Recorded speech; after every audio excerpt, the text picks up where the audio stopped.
Need to Oh, crunch. from how much are you gonna sleep before patch, Vina? You wanna talk about it? Bro, I don't know. I have like, I mean, I don't have that many builds to update, but I would like to like mess around with other stuff too. Yeah. I'm pretty much done with 2. I'm kind of done with 2 now, so that's that. Nice. Okay, I think the webcams look okay. No. Yeah, seems fine. Of course, Volka, you have a list of topics, no? Okay, I go grab Coca-Cola and we start. You guys think topics? Bye. No, of course I have some. I have some, but think about stuff. Okay, I mean, we can talk about the builds and whatever tier list and all these things. There's a bunch of things. Yeah, just the changes we have like at MAXROLL, yeah, all the builds, the new stuff, Yeah. stuff that changed. Yeah, it's a lot of stuff. Meanwhile, Bina on vacation, insane. On the beach every day. I mean, it is what it is. Yeah. I mean, now it's time to work.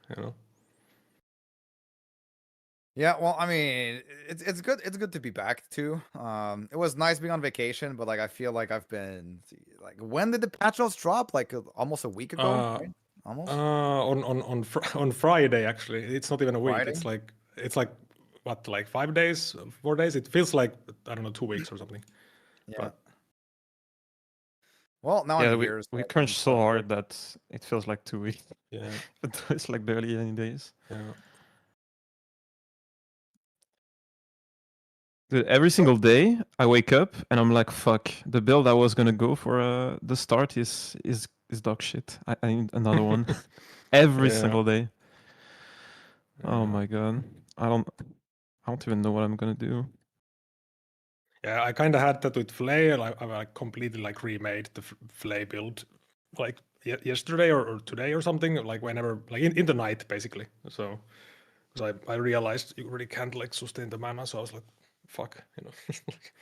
Yeah. Well, It's kind of basically, hard because you can't test it. So Yeah. to let everybody know, I mean, I was completely out of the loop. I didn't even check my Discord and whatnot when I was on vacation, so I'm not even sure what exactly all that has been done. Like, I know we've updated some of the tier lists, but like for the builds that are updated, but like it's very early in pre-patch.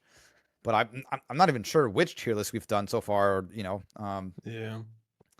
So yeah, I read I mean, read the patch only notes. list we did is endgame, so other ones are Okay. not updated. Yeah. So basically, I reread I read the complete patch notes today, which I knew some of the stuff in it, right? But like not I didn't read them, and there's one nice thing that I noticed that they did. They really accommodated the newer players with this patch. I think they're getting ready for the console release, Killing Architect Lith now drops freaking lightning and cold res shards guaranteed to help with killing Lagon. Like, holy. Yeah, so the PlayStation guys don't get stuck. Yeah. Insane. That's like some next level noob accommodation, which is fine, but I don't think that was I don't think that was necessary at all. But anyways, it's kind of a funny line of text that I read there.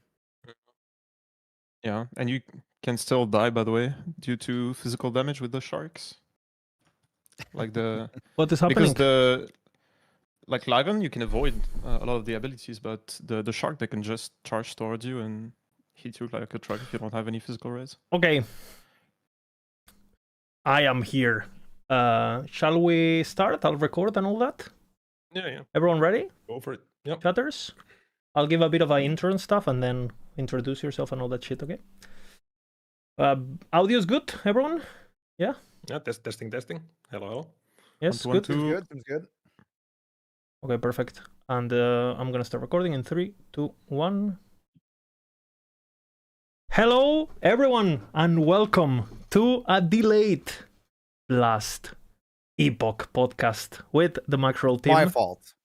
Yes, as always, My fault. I was on vacation. I just came back. So, okay, please bear with me. I don't even know what the team has done yet. I know some of the stuff. I came back yesterday night, started working on some builds, updating some builds. reading the patch notes today. Like freaking, I need to crunch. I need to crunch like crazy. But you 2 had the days left. chance. You had the chance to read the patch notes while you were in vacation, yeah. So you're familiar with the primal items and stuff. I read the patch notes, like the full official patch notes today. Okay. I looked maybe like for 1 minute, maybe every 2 days on Discord over some messages, but like that's Okay, pretty much okay. it. That's pretty much yeah. It's gonna be But interesting to now have I've read the all the raw. patch notes today. Right. It's Perfect. very So fresh. you've been reading everything on stream to catch up, you know. And yeah, as a heads up, for this patch, none of us or any other creator rather had access to CT or any pre-testing or any inside information or anything like that. And that means that we have been working really hard since the 14th, or like for the 4 days now or something. And yeah, we are now going to talk about the patch and about our expectations, you know. There's still a few days before the patch, so maybe we'll come up with some crazy stuff to put on the tier list and all that. But I guess we're gonna kind of like have a look at the patch. We're gonna analyze a bit what we think the meta is gonna be, what the strong builds are gonna be. We're gonna talk about nerfs, buffs, meta, you know, items, potential, sleeper things, baits, you know, that kind of stuff. You know, we're PoE now basically. The build police. Yeah, we're the build police now, I guess, and build the drama, you know, and we can't say. Mafia. Yeah, we can't say anymore, trust me, bro, I've played this. We need to say, trust me, bro, trust me, basically, right? So Yeah. I hope it works. You know? And as me, as always, you know, the team, Volka, Terek, and Bina, say hi, guys, and, you know. Hello. What's up? Yep. Ooh. Well, Volka's been basically taking care of a lot of the Acolyte stuff, mainly, no? Yeah. I mean, I have 20 builds, so I have quite a bit of everything except mage, I guess, and minions. No minions, but 20 builds. Yeah. but yeah, I mean, lots of Acolyte, lots of everything, Sentinel, you know, many Hey, updates. you know. So. Well, Terek, as always, He working is hard. a passionate man, you know. Yeah. I mean, Volka is pretty passionate about making builds. Yeah, to be of honest. course. He's always freaking working his brain to, you know, come up with the new stuff. So it's good. Yeah. Making builds, yes. Playing them, nah. The thing is, like, I'm like actually kind of hyped now for the patch. Like, I want to play my Flay build. I mean, hopefully it's good because I can't test it, but it looks good, right? So hopefully I actually have time to play. You know, should be fine. I guess that's a good place to start the podcast. No, we could literally just start talking about pretty much the only brand new skill of the patch, which is Flay for Acolyte. So I don't know if Polka, if you wanna give us a bit of a rundown of what the skill tree is. What do you think are good nodes that they're basically must-haves, must-takes, things that you know you feel like maybe are, you know, the audience should know about, or they should be, Yeah. you know, what is a bait, what is good, like all of that. Yeah, I saw many people, like the first thing people saw was the mana stacking stuff, which, I mean, I also actually had that build on the site. But then I mean, this was nerfed, this node. So this actually is 2 points, I think, in the patch notes. Yeah, so it's not in the 4 patch points. notes, yeah. It gives you also plus mana cost on Flay, and the mana cost of Flay is like 10 already. And then you're going to proc like on the left side node there, you're going to proc like Chaos Bolts. Those consume mana. And like you don't really, like the only way you generated mana with that build was with the new axe, right? The unique axe. Yeah. Gave you like mana on harvest use, but it's not on harvest use. You have to hit a rare or boss enemy with harvest, and the harvest has 5-second cooldown. So I basically I was thinking like, I made the build. I was like, okay, people are hyped, and then I'm like, okay, like how are you actually gonna play this? Like, let's say your damage actually is good, like you play Monolith or something, you get to a rare. How do you get mana back? Because like you need to like time to harvest or something, and it's like very, very clunky. Sounds very bad. And this is gonna use like as much mana as like Erasing Strike or something. Yeah. So I was like, there's no way you can actually like it's gonna do damage, I'm guessing, but you actually can't play it. It definitely feels like the mana stuff has a lot of potential once you have like a big enough setup where like even if you don't min-max the hit back and stuff of the mana, you have so much mana that you can kind of get away with murder because you just turn into a god kind of. But it definitely doesn't seem like a starter-friendly node, to say the least, right? Yeah. It was basically like the guide turned out to be like, okay, you need to have a T7 here, and you need to have this unique, and like you need to have 2 million mana and everything. So it's like, I'm like, okay, so I remake the build and no mana stacking, and just getting like a new T8 affix for the flat damage and stuff, and like focusing more on actual damage multipliers than the mana stacking one. So I think now it's much more playable. I mean, hopefully I can test it, but and should deal quite a bit of damage. Well, I mean, we'll see how much it deals and stuff. But yeah, it's also way tankier now to set up. Yeah, because you don't have to build as much mana. You don't have to focus on the gimmick, right? So you can just actually make a more solid character. And again, I do think the mana stacking will eventually... You're going to see some people stacking it and make something that pops off. But we definitely have to see how the harvest stuff feels. Because again, Volka's talking about this, like, you have to hit a rare. And, you have this situation sometimes in last Epoch where you see a big guy, you think they're going to be a rare, and they're not. And then there's this, you go in, and then when you need a rare, there's no rares around. Well, what happens if you're playing an arena, and an arena map or like a tomb or whatever the fuck, and there's no rares? Well, just wait, I guess. Like, I think it's gonna work fine on bossing, but like, how do you get your mana back on mapping? So it's like, and I think it's gonna be the kind of build that you are gonna see some clip on Reddit of someone playing Trade League or whatever with double tier 7 manas, hitting the dummy and being like, oh, look at my build, right? And then if you actually try to go in the map and play that, it might be a bit of a different experience, Yeah, pretty much, yeah. I mean, what else? I mean, this skill overall, like it's a melee skill. You proc the spell. Like the melee part of it looks very low damage, so it's like not much multipliers and stuff on the melee part. The spell looks pretty good because you actually can get the curse multiplier. Yeah, this node seems to be the way to go now. Like, yeah. So that's pretty nice, and then you can proc like marrow shards also, and those don't cost mana, so that's nice. You have a lot of multipliers on marrow shards as well. So that's the idea there, pretty much. Yeah, it's and like a free hit, right? Basically, extra. Yeah, and I mean, it should be quite a bit of damage also, right? It's not like a low damage skill, marrow shard. So especially when you just auto proc it, right? And again, the worst part of marrow shards always was the actual aiming and.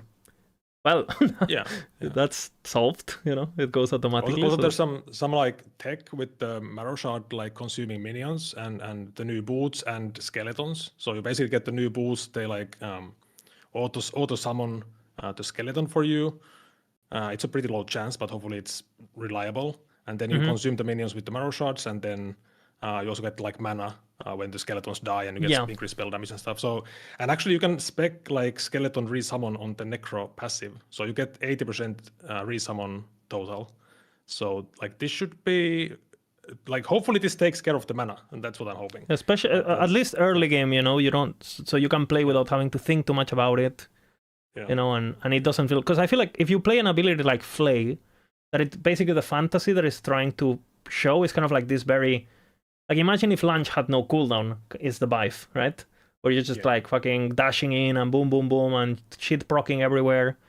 If you have a build like that and you have to actually micromanage your mana and slow down because of mana, it's like having a Ferrari and having to drive at 30 miles per hour because the fucking, council doesn't allow you to go fast or whatever for safety, So yeah, it's gonna be a tricky build to see evolve for sure. I also seen a lot of people going for the dot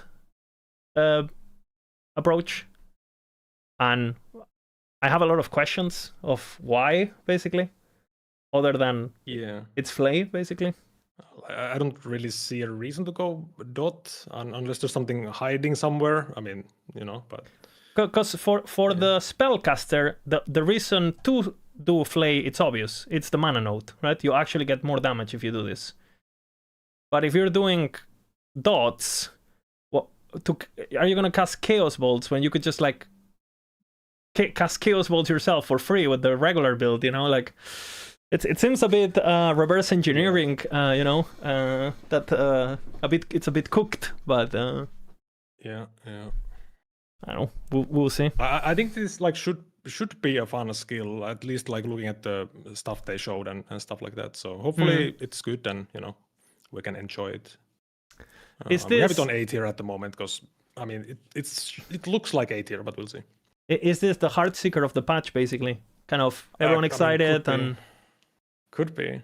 and it's gonna be good, but Yeah, it could be one of those. Like it's good, but not like insane, crazy. But we'll see. yeah. I kind of have the same vibe. I mean, I'm gonna play it just because for the views. But yeah, if you compare it, Ordered views. yeah, pretty much. But yeah, you mentioned melee Lich. Oh no. We have a pretty decent, solid tier list. Oh. Do you wanna talk about this briefly? I mean, this is on D tier because I'm just expecting it to be like pretty low damage, and like if it did damage, because like the numbers they are not high on Harvest. So, and this one also uses Flay, so it's kind of like, why would you play this when you can play the most likely better build, that one we just went over? But I mean, that's the only bad thing. It's just low damage, most likely. So, but I made like a pretty nice min-maxed setup. So it's still like playable, I'm guessing it's gonna be like 5 million DPS, so very low.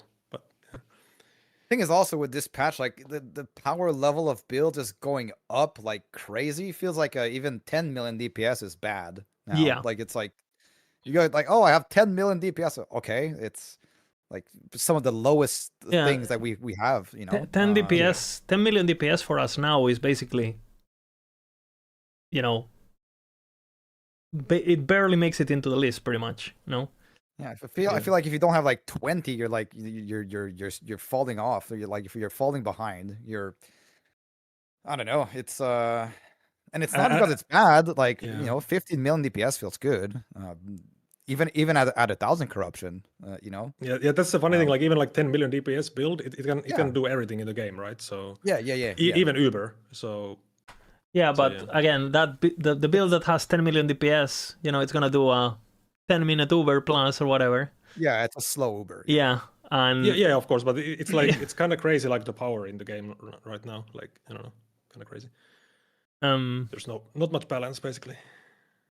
So yeah, again, I'll be starting Lich myself, and I'm probably gonna play Flay. I'm still deciding, but it definitely seems that it's not. It's something you play because it's flavor of the patch, and not so much because there's a reason to, right? When it comes to power, other than it looks cool, it's fun, it's new, let's play it. But if there was money on the line, no one's playing this, right? Basically, that's what I'm trying to say. I mean, what else about Lich? Like the Lich rework has been personally for me quite traumatic, right? I'm a very, very old school Lich player. It's probably my most played class. I've been a big Dead Seal enjoyer since it exists, right? With the playstyle of like going in, blah blah blah, and feeling very, managing your life, and that is basically kind of completely gone. You are being targeted, Lizard. It starts with Vengeance and then goes with Volta Reversal and now Death Seal. You are targeted. Oh shit. They look at what you play and then they decide, how can we change this in some way? Yeah, maybe it's not even about making it weak, it's just about crushing my soul, it has nothing to do with power. It's just want to see me suffer, yeah, I mean, still gonna be fun, but it's just, when you get used to something, nobody likes changes, right? Like this, so I'll get used to it. It'll be fine.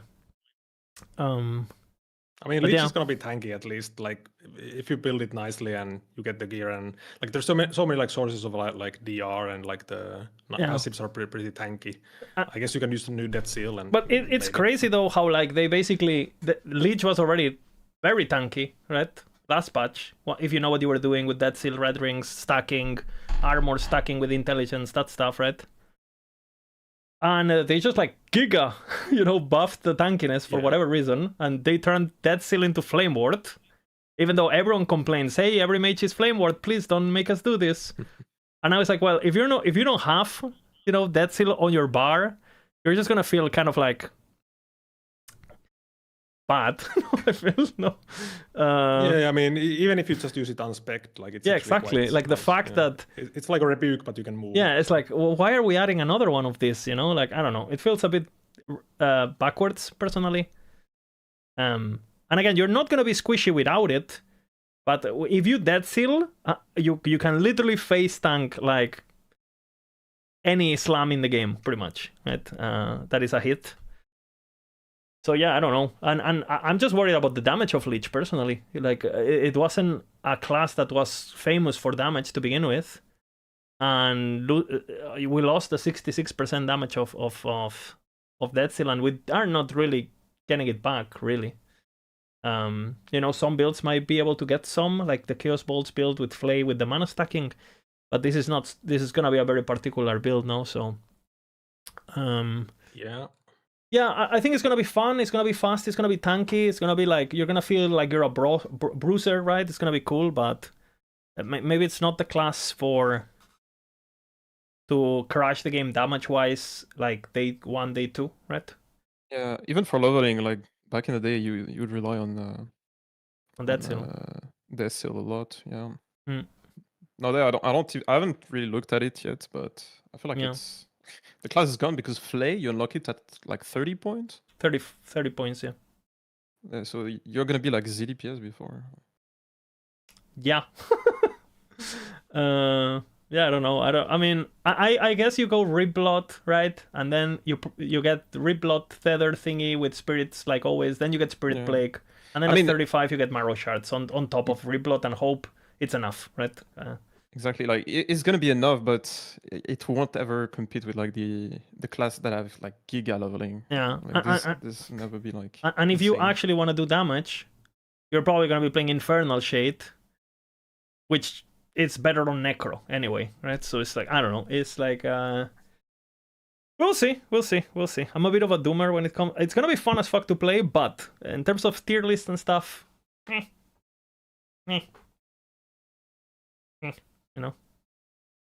and then minions, no, Necro changes.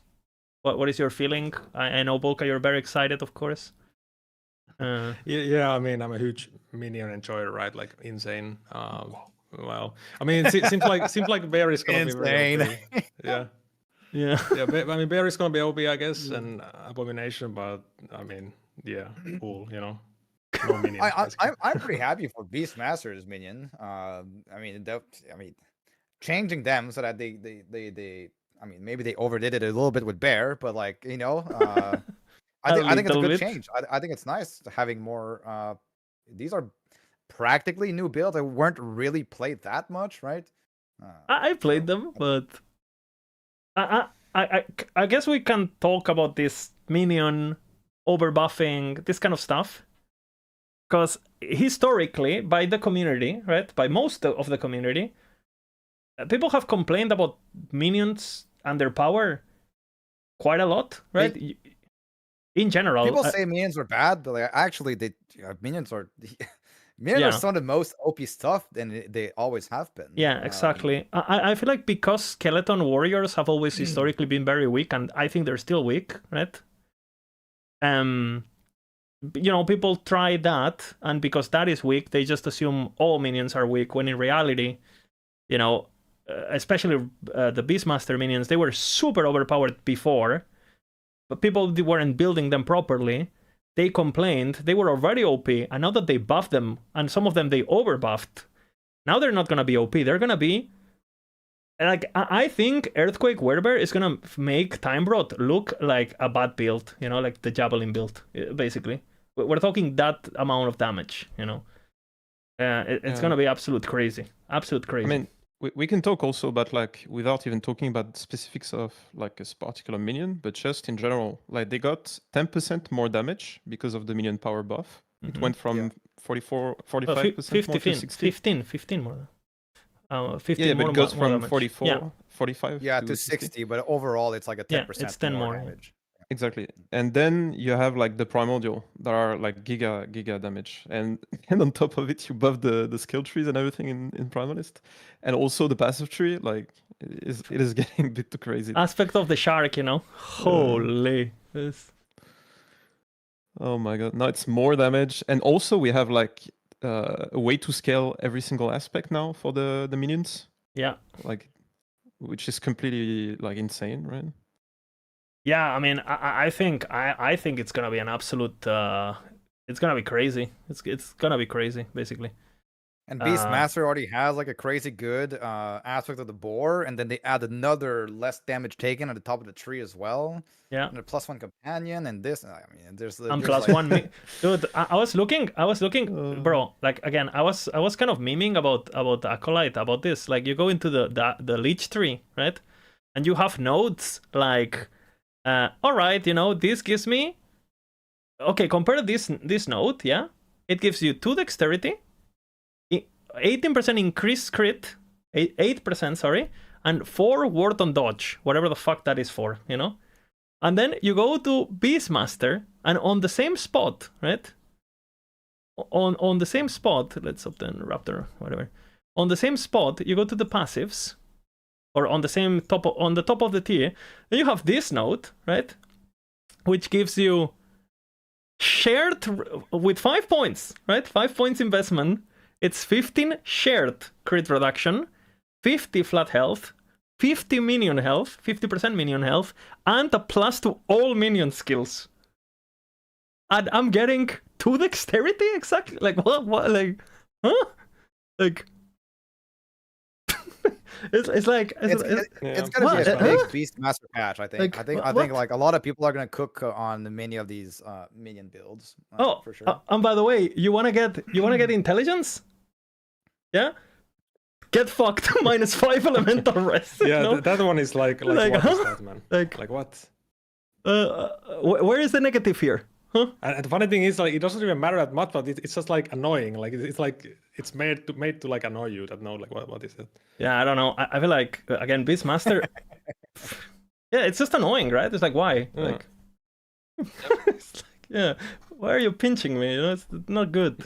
yeah. And yeah, this node, right? It's probably it's the sleeper most OP like node. I feel the one that redirects 10% and gives 80% in companion all aspects. Yep. I mean, I don't even know what to say. Again, we're gonna see it. You know, you guys know I made a video about the earthquake. Basically, the moment the patch notes drop, I was like, "Yep, this is the build." You know, very crazy discovery going on. And apparently, Snap and his group on softcore are he's gonna be playing earthquake. He's gonna be the DPS of the group. And yeah, I wouldn't be surprised if we see again Uber Aberroth getting one-shotted with some softcore setups and stuff. You know, full damage and stuff. So Yeah, for sure. yeah. Tarek, you want to talk a bit about the leveling of these classes? You know, people are kind of eager to know, you know, how do I level minions? I want to play bear. Shall I start bear? What is your personal recommendation when it comes, you know, someone who wants to play Abomination, someone who wants to play a bear or Sabertooth, and what is your recommendation when it comes to leveling these classes? So first of all, for Beastmaster, to be fair, I haven't really finished and decided on what to level with it. So it's still in the Still the cooking? kitchen. Yeah. It's still cooking. But for Necromancer, I think we are going with a minion army. Like I did multiple test runs and compare like different builds because I was going with Profane Oblation, which is a build that uses skeletal mages, where they explode the regular mages, the regular skeletons. Sorry. But I just after this run tested the full minion army, and the wraiths are just like crazy good. Like you can have a build where all of your minions kind of overwhelm the mobs on the screen, and also keep in mind that next patch, since you're gonna have like this sort of toggle in the top left corner of your screen where you can decide your minion to be like aggressive or defensive, like a stance kind of. You're gonna put like them on aggressive, and they're just gonna clear the entire screen, right? So, and you can even, that's crazy about Wraith. You can even summon them like that. They have no range. You can summon them like if you have like a white screen, like literally on the edge of your screen. Like it's kind of crazy. Like you you can place minions like ranged. Like it is insane. Oh, I see. You can use them as like basically to aggro onto projectiles. You know, you just send them into getting experience. But it's not even I aggro see. because the Wraiths are doing the most damage in the build, so they are actually like killing stuff on their own, like just far away. Yeah, Like, but it you is- actually get with the new, or what you're saying is basically that with the new aggressive mode, because they're not gonna instantly come back to you, they're gonna keep attacking. Exactly, yeah. You can drop them, you can keep on the go and focus on your objective and your path, and they're gonna just Yeah. be on their own, killing shit, giving you passive XP pretty much, no? Whereas before, their DPS would be wasted because the AI would be stupid, like being, I don't want to attack, I want to go back to my master, right, kind of thing. I think you're gonna play like more of a like you know those simulation games where you simulate your army and stuff, whereas your character you're just gonna move and everything is gonna die around you. Like whereas Vampire before you would survivors. move, yeah, exactly. Whereas before you would move and all the minions would come back to you, and yeah, it would be a bit of a mess if you didn't know how to properly manage the minions. Yeah. Also, it's like giga easy to gear, right? You just Yeah. put some intelligence, minion damage. They're also buffing them, like leveling wise, minions are not super tanky compared to before, right? They're still the same tankiness for leveling, but as you're gonna progress, you're gonna have access to way more tankiness, be it in the tree. For example, in Necromancer, you have a lot more minion regen. There is a node that gives you flat minion regen and What increased is minion that? regen, and so they bump up the flat minion regen, and they also gave you, I think it's at like 30 points in the passive tree of the Necromancer. Effigies, no? Yeah, whenever a minion dies, it heals like I think it's another minion for 20% of its health. All other minions, yeah. All other minion, yeah. Yeah. So it's even better, right? Yeah, yeah. And then I think Primalist is also like getting a lot of buffs to the minions as well, like in the tree. So Yeah. I think overall that's just gonna feel way better than before, and you are gonna scale like super high very quickly, like very quickly. As soon as you get your setup, the problem with Necromancer, right, is the Dread Shade. So once you have your Dread Shade, Yeah. it's like the damage skyrocket. But before it was kind of meh before, and I think with the changes, it's gonna be like giga even before Dread Shade. Yeah. So, And one thing to note actually about the minion army is that the minion army doesn't necessarily get nerfed by the Dreadshade change on Egoism, right? Because Egoism is the node on Dreadshade that would give you like a guaranteed crit for your single minion, right? yeah. And So you wouldn't even play with that, right? Yeah, exactly, in because minion army, armies don't so- use that. You don't even feel that nerf, right? And you can just focus on, I'll just have an army, they all do giga damage, who cares, right? Whereas Exactly. before, the Necro was super focused on, even from a barely, you would just like get Skeleton Mage, make single Skeleton Mages, and literally level that way, because, the guaranteed crit was just too strong, or with Golem or whatever, right? We've done it for a while. Yeah. So, I mean, it's And good, also- at least it's gonna feel like a Necro, right? The leveling, that's good. There's one thing, there's one caveat with the changes is to Abomination. Now it consumes the minion, so you cannot have the Abomination plus the minion army. You kind of have to choose. So in the leveling guide, what I said is that if you want to use Abomination, just use it on bosses, because it's going to deal like way more damage than your minion army. But then if you want to clear, like outside of, let's say, the timeline bosses, you just use your minion army and that's it, right? So do you think, Tarek, there's a possibility which, like, when you're leveling, before you get Abomination, you just play a full army, and then what happens is when you unlock Abomination at level 50 or whatever it is, the points, then you're just gonna spec Abomination as a separate skill, that you might just like, oh, I know I have a monolith boss, let me consume my army, kill the boss, and then just forget about Abomination and keep playing my army, kind of like a boss mode kind of thing. Exactly, yeah. Yeah, it's like That the sounds Giga really minion interesting. for... I didn't thought about that. Yeah. I mean, before we were doing that, except we could like summon all the minions at the same time. Yeah, exactly. Right. But yeah, Abomination is just too strong to give up, right? Yeah, it's like... too much free damage. Yeah. And I guess since we're talking about minion powers and leveling them and their power and stuff, I guess, Bina, I would ask you, because this is a passionate topic for you. Well, snapshotting. Of course, minions before needed snapshotting to be viable. You could not play them without snapshotting. They were impossible, right? Unplayable. Unplayable. Now they are. What's your prediction here? Were they unplayable? What's gonna happen? No, but well, the thing is, okay. Basically, everything stays the same. But like the patch notes read that most instances of minion snapshotting have been bug fixed or like fixed, or in some cases, right? I think it's only there and worded in this way because they want to protect themselves in case something is not fixed. We don't know really exactly how it's fixed, right? We know, like, okay, seems like most cases of item, like equipment snapshotting is gone. Yeah. But does that mean that there's still some snapshotting going on? I mean, we're gonna have to test once the patch goes live. But I think it's good. I think it's good. No more snapshotting. And then the general buff to all minions with minion power and all these things. I think it's maybe a bit over exaggerated, because even if you just remove snapshotting, like minions would have been sort of fine, right? Especially with the reworks that they did with Bear, with all the different minions that they are reworking their skill trees and whatnot. But essentially nothing changes. I think nothing changes. It's just they like relative to like one another, they all stay in the same place and they just drop down a little bit, right? Because no more snapshotting. This is again. This is, I guess, an interesting topic that you're talking about, Bina, because we're talking. A lot of people have been talking, including us, about how this patch basically players got much power, right? But the thing is, like, we're getting crazy power. There is this like philosophy that some people think, right, where they say, oh, because we have more power, more things are gonna be viable, right?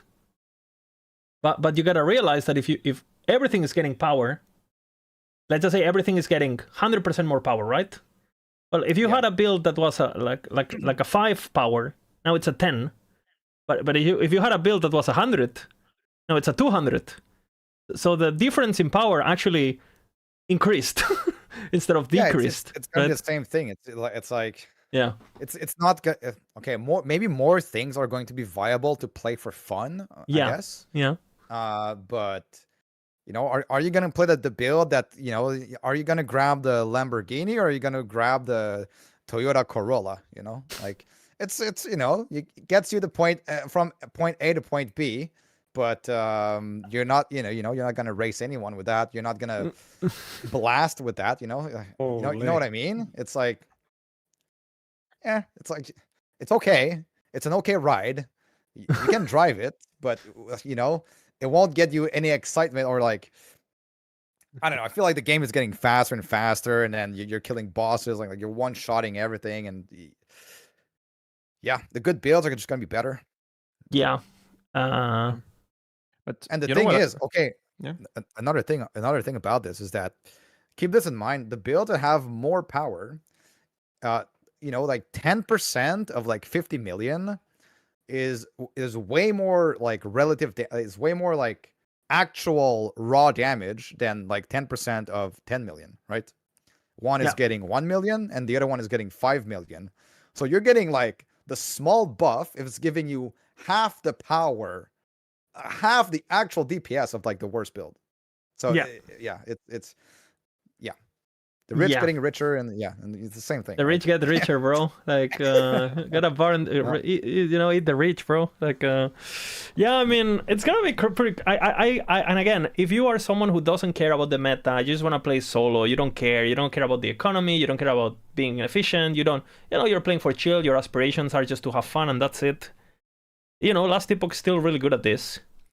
But again, you know, we the first time they released things like Uber Overalls, like 100 Corruption, like Harbingers, like the some of the actual core mechanisms of progression, like the Fated Brick, that thingy, right? Like the Echo, that you fight all the Harbingers at 500 Corruption.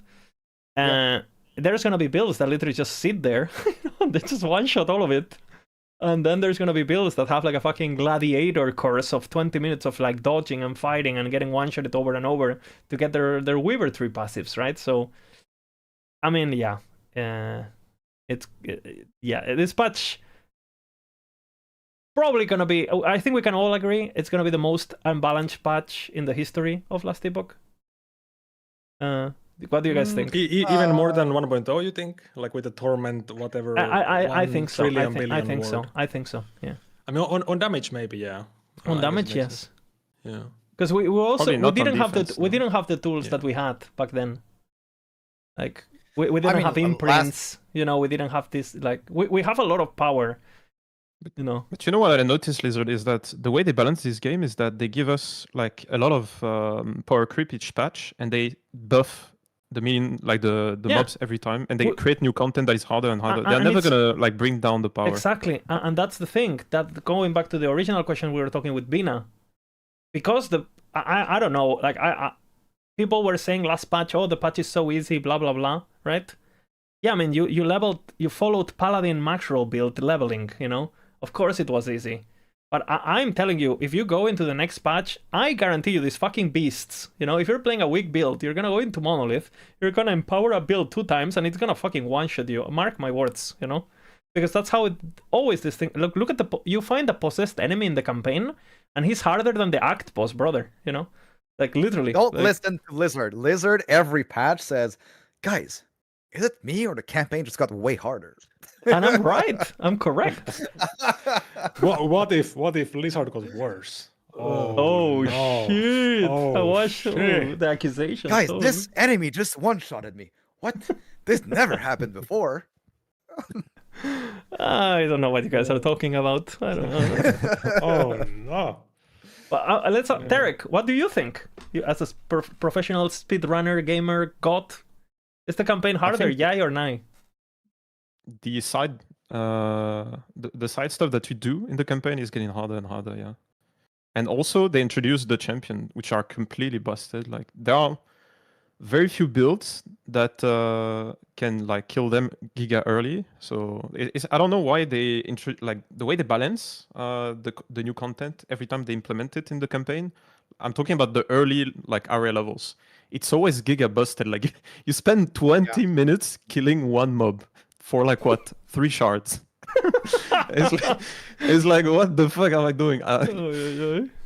Yeah, so I don't know. To me, it feels like it's getting harder and harder and harder, and especially the early echo, the early melodies. You know, when you stop at chapter 5, I predict in 3 seasons there are probably going to be like two builds in the entire game that will probably be able to go early if you like rush. Yeah. Right. If you overlevel, of course, a lot of builds can, but. Like for someone like me, I think that's okay though. I think that's kind of okay. Like yeah, but it kind of reflects the imbalance of the early game, right? Because they don't really care about that, right? It's just that you have some OP builds, and over time, compared to the content, they're getting less and less OP. But the builds that are bad are getting way worse over time. But it is interesting that it's just bound to happen, right? It's like a prophecy that is written. It's like a slow car crash, and we're just watching it happen. Like, you know, Last Epoch was this game where everyone was like, hey, don't worry, go in, don't look at anything, game is easy, blah, blah, blah. And don't get me wrong, if you play any game and you take 20 hours to do the campaign, PoE2 included, it's going to be fine, you know, if you take 20 hours to do it the first time. But the thing is, like in LE, people are clearing the campaign in under 2 hours now. You know, they're going into Monolith at level 40. And they can actually do it while other builds just can't, and they keep introducing harder and harder monsters. They keep making everything higher and higher area level, and you know, eventually the list of builds that are able to go through that threshold just goes down. Yeah, Because you don't. I mean, it's also the the fact that the balance of the early progression is like completely out of place. Yeah. Like for example, they keep reworking like skills and stuff. If you look at the Primalist, they reworked like they even like completely scrapped some skills when they reworked, you know, Gathering Storm, they introduced, and Tempest Strike. And those two, you would not ever go into early monos and deal damage with those, right? They deal ZDPS, right? Yeah, support So- skills almost. Yeah. Yeah. And I don't know. it's just like if you're a blaster over time, you're not gonna be able to blast like you used to because it's gonna be like too hard, right? You're Yeah. gonna be able to get in like what, like Act 7, Act 6 maybe. Yeah, and especially now that there's no CT and there's not like there's basically no time for creators and other people to actually go and hey, let's create alternative paths for people and blah blah blah. Like it's also I feel like people are gonna be pushed more and more and more into guides instead of the opposite. Actually, it's kind of because what you were saying is that everybody is saying like the campaign is too easy, but nobody's talking about the point of view of actually speedrunning, like when, or not even speedrunning, but just rushing the like campaign, playing right? Like meta. You're not a new player. You already did like the campaign 20 times. Yeah. You know how to level up like a particular build. Then you're just gonna skip at chapter 5 or maybe a bit after, right? Yeah. But it's gonna be like a worse experience over time, right? Because they. I was in keep buffing Rack's that. chat these days, and he's been practicing leveling Primalist, right?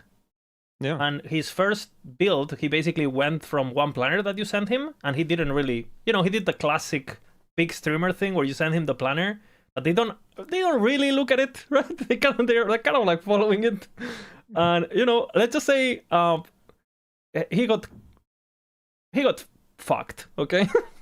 And then he had like, okay, let's slow down, read the planner, blah blah blah, and he was like saying, what the fuck, Primalist, EHG, what is this bullshit? He was actually molding hard, which is understandable. That's a big thing that people say, right? Primalist early game, blah blah, like horrible, right? And then it's not that bad. It's good. Yeah, it's not that bad if you do the one thing that is good, right?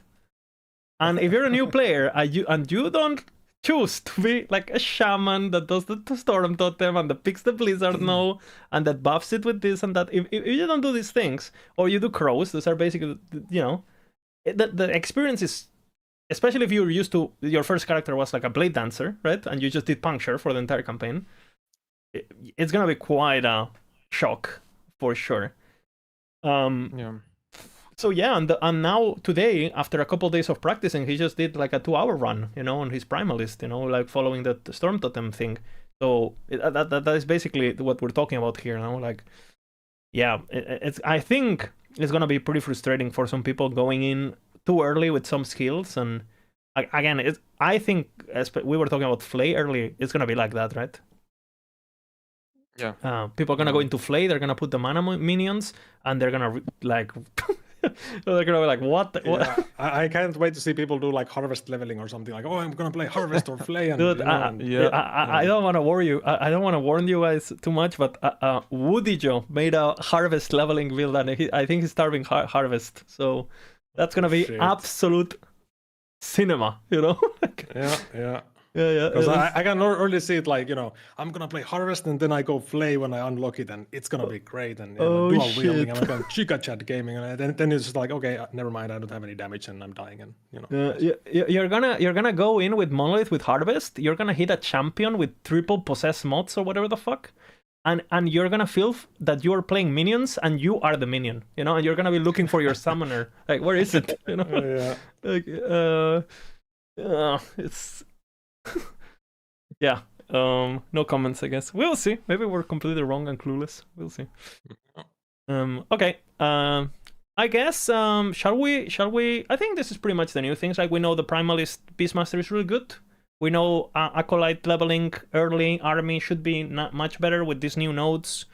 And like the resummon, the regen, like the healing your minions, the flat crit, right? That should be much better than before. That's good.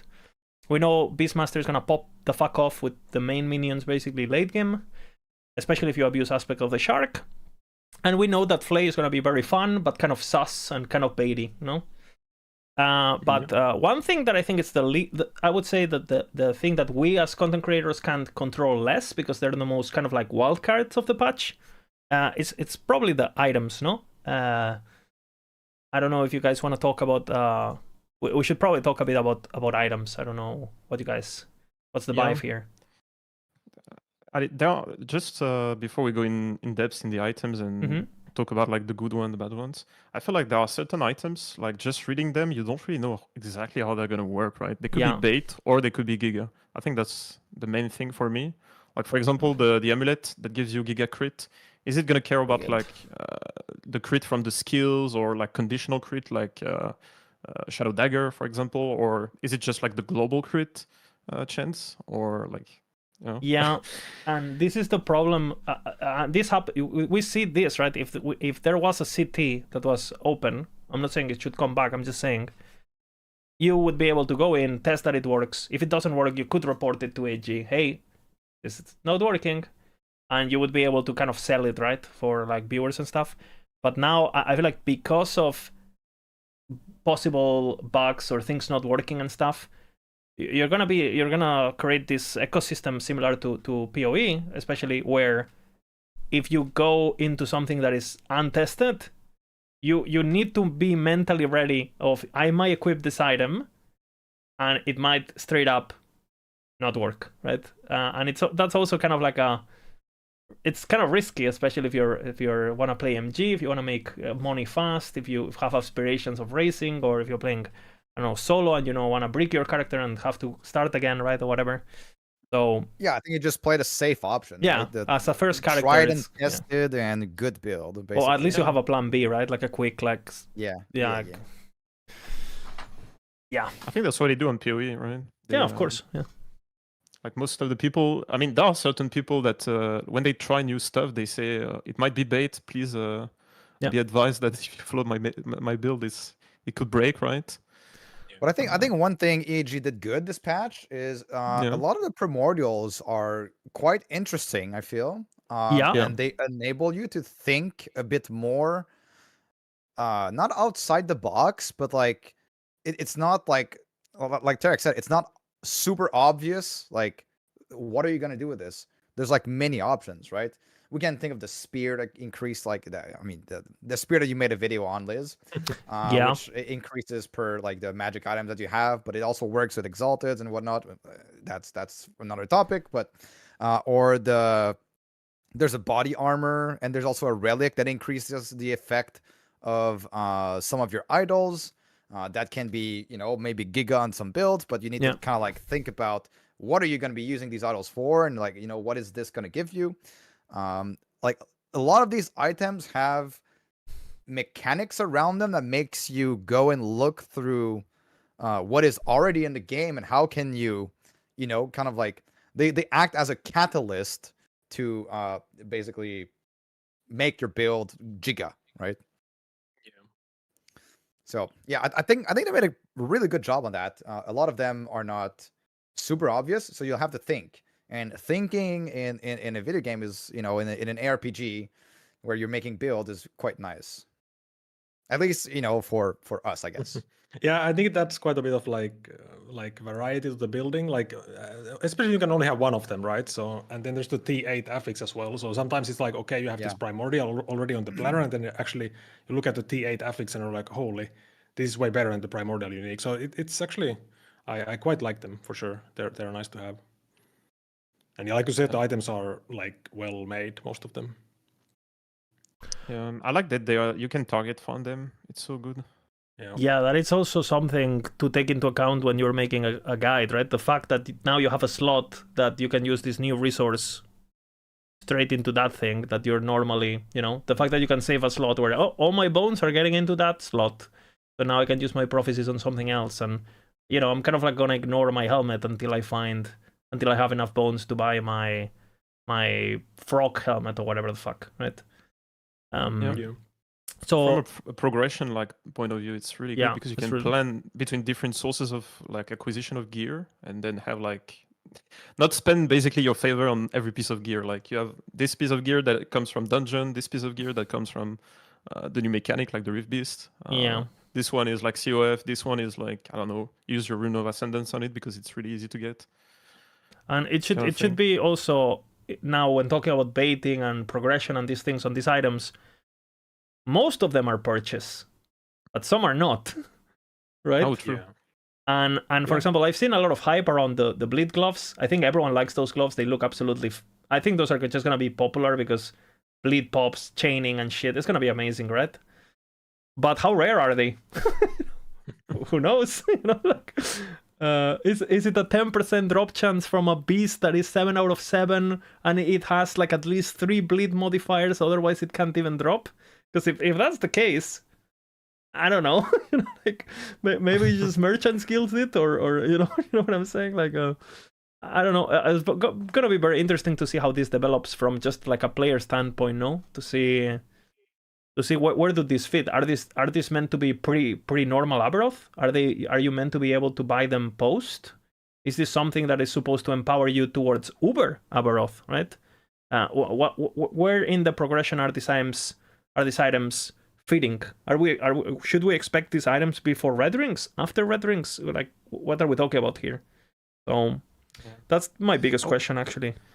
There's also the amulet, Liz. The guaranteed Oh yeah, the one. broken amulet. This one is really interesting. Yeah. I mean, in the patch notes, they said that whenever you end a lineage, so whenever you evolve the beast, and at the end you kill the final evolution, so that's when you end the lineage, from what I understood. Yep. It's gonna drop the amulet with the beast that It's you not killed primordial, inside, for the hell. and it's not even primordial. Yeah. Yeah. Not even primordial. It's just a basic. I don't know if Evolutions it's end. guaranteed, but they said that whenever you kill the beast, it's gonna drop. So to me, it feels like it's guaranteed, like. But it's insane, right? Because you're gonna be able to also do the content, the Reef Beast, inside the campaign, and the amulet is level requirement of 11. So imagine just for a moment, you go in the campaign, you struggle a bit for some reason, or because you play melee lich, right? And then you're like, what can I do to improve my build? Then you go back, you do the Reef Beast a few times, like the new mechanic, and you drop the amulet, and then all of a sudden you have like what, 5 to 15% all res, +1 to +2 to all skills. That's kind of insane, no? This item is like Nihilis for everyone, you know? Comrade, you know? Like, you get a Nihilis, you get a Nihilis. Yeah, I mean, you know? it depends on the build. Like, quite often on some builds, it's just better than Nihilis, actually. It's less RNG and it has even attributes on it. So it depends on the build. Like, do you need Frenzy? Do you need movement? Not movement speed, I mean mana regen. Because you don't get mana regen on this one. So then if you play Primalist, you get this 100%. Like for the companions, it's gonna be crazy. 50 LPL also, so pretty crazy. Yep, this one's gonna be fun, you know. And great item. Like, what can I say? I mean, yeah. The things like I don't know if the beast is gonna do anything. Maybe it's a Merc. Like Merc in LE. Yeah, I've done a bit of data mining, and apparently there's different types of beasts this can pop, and they have different abilities. And I think there's one ability that does frailty and support things and shred and stuff. So who knows? I've looked at all of them like just before the podcast on Tongue Labs, because I was thinking of using this for Ballista possibly. There's like almost nothing that is useful. There's like one that can shred armor, one that can shock, and like I don't know. It doesn't seem like there's gonna be any crazy support. Okay. I mean, you know, getting free shock on your Werber build, you know, that who knows, whatever, or on your early game build, it can be nice, you know. It's definitely something, but we'll see, you know. And how often is this minion gonna spawn? Is he just wanna be one of those minions that just spawns non-stop? Can you use it on sacrifice builds, on infernal shape builds, to literally just be like boom, boom, boom, and just use it as a, I don't know. We'll see, you know. I was thinking how of. powerful is it gonna be? You know, how powerful. Yeah. You know, I was thinking that maybe we should go by item. We can start on helmet, and we can just kind of go through them. There's like 20, so maybe we can just go through them if you guys want. Yep. That sounds good. Yeah. So I let you talk a bit about this too, because I know they're kind of your favorites, Volka. So you want to talk about? So the mask, gives you basically stun immunity and many other things. Gives you reduced crit. That one is also threshold, entrance threshold. That one is pretty nice on Acolyte because you like threshold and all those things. It's pretty hard to get crit avoidance quite often. So that one is just like a generic. It works for every build, of course, you know. I think if this item was released like in I don't know 3 years ago, people would have been like going crazy, like stun immunity, holy arena gaming, I'm gonna be stun immune. No, nobody cares. You just want damage. But I mean, it's a good item for sure. But like, are you gonna use your primordial for not damage? That's the thing, right? Nobody but- cares. Yeah, but the frenzy helmet is the exact opposite, right? So it's insane damage you get with the frenzy helmet. And this one is pretty cool. Gives you mana on hit instead of mana regen. So it disables your mana regen, but you get mana on hit. And I think this one is going to enable some builds that you couldn't play before because of the mana gain. So that's going to need quite a bit of like cooking and testing when the patch is live, because it's kind of hard to estimate right now. So, I basically seen two types of theory craft about this item. The one that kind of like we've been doing, I would say, as a branch, which is more like you don't really have mana issues, or your mana sustain is not super complicated. So you take this item because you don't really have a downside, and it's just giga damage, basically, right? Especially builds that scale really heavily, like through cast speed. Like, for example, the Profane Veil Warlock, right? Gets like a huge boost from this. And I mean, that build literally doesn't really use mana at all, so you're chilling, right? And builds that don't really care about the downsides. And then you have the other side of the builds, which is like, I have a build that is basically unplayable because of so mana cost, you know, that let's stack mana regen to the moon so I can generate more mana that way, right? Which is more on like the overcook kind of situation, but it's what Bulk is saying. It could potentially enable some pretty crazy things, no? Vina, you were saying, sorry? Or mana, it gets because Amarity was talking to me on my stream like a little bit earlier today, and then like it really enables you to scale mana because he's using this on the new Tornado Shaman, right? Yeah. And it lets you scale mana regen in a way that makes you benefit from like get even more mana regen, sort of, without having the actual regen. But you get way more. It's basically a scalar of mana regen, right? Mm-hmm. So you'll get more. I think it's somewhere around 100% increased mana regen. You start getting more benefits from if you would just have mana regen by itself. I saw his graph, right? He made a curve where it starts being super positive. And So you're getting HP on top of it, crazy you know? levels. HP on top of it is not a joke. But I must say that this item, you really have to consider if your build, because if you calculate your mana regen, assuming you're always hitting every 2 seconds, you know, the 4 procs, you need to play a build like Tornado, where Tornado, because it has like the range of 3 screens, you know, basically you're for sure gonna be proccing this no matter what, right? But if you try to play something again like something like Avalanche or something like a slam build or whatever, you know, like okay, you go in, you proc Earthquake, right, expecting to get the mana back through this item, and then your first explosion of Earthquake already killed the shit. So now, you know, oh, now I gotta walk to the next pack, and by the time you walk there, like the 2 seconds have passed, and you're already in the other proc, right? And you didn't generate mana back then. So you gotta really take into account, like, okay, am I actually able to generate mana consistently with this? And there, you know, am I taking into account the possible downside, especially when doing tombs, you know, and things like this. Absolute amazing item, no? As a concept, I really like it. I really like both of these. You know. Yeah, I also really like the art. Like it looks good on the planner. You know, it's I don't know, it looks nice. You know. The Bolka rating of items. How badass are they? Yeah. You know? How gigachat is your planner? I mean, if you check the Rive planner, for example, it's pretty gigachat with that item. Okay, let's take a look at rate this gigachat from 1 to 10. Rive. Especially aspirational, I guess, but holy giga. I mean, this could be more giga if it didn't have minion damage. I mean, true, but it's a good stat stick, you know. So. Look at this. You're wearing fucking skin boots, you know, fucking... Yeah, those are funny. Those are on every melee build. Like, you always use them. Like, look at the boots. They give you attack speed, 40% movement speed, 50% more melee damage to high health, and they're like 49 LP, and they're like common as fuck. Like yep. What is that? Yep. So yeah, those are on like Warpath erases, like on every melee build. Every melee build, pretty much. Yeah. So good. And they give you a minion. Just saying, you're playing minions no matter what. True. Oh, fuck, man. Minions, Fuck. That is true actually. All right. Yeah, really cool overall. And well, I guess This one is gonna be interesting. Frog build. There's a lot of hype, I guess, around this item. Thoughts, Bina? Yes. Sorry, I was looking at something else. Which one? Frog item. Are you aware of this item? Have you seen a bit the hype of this? Are you aware of it? This or no, not that much.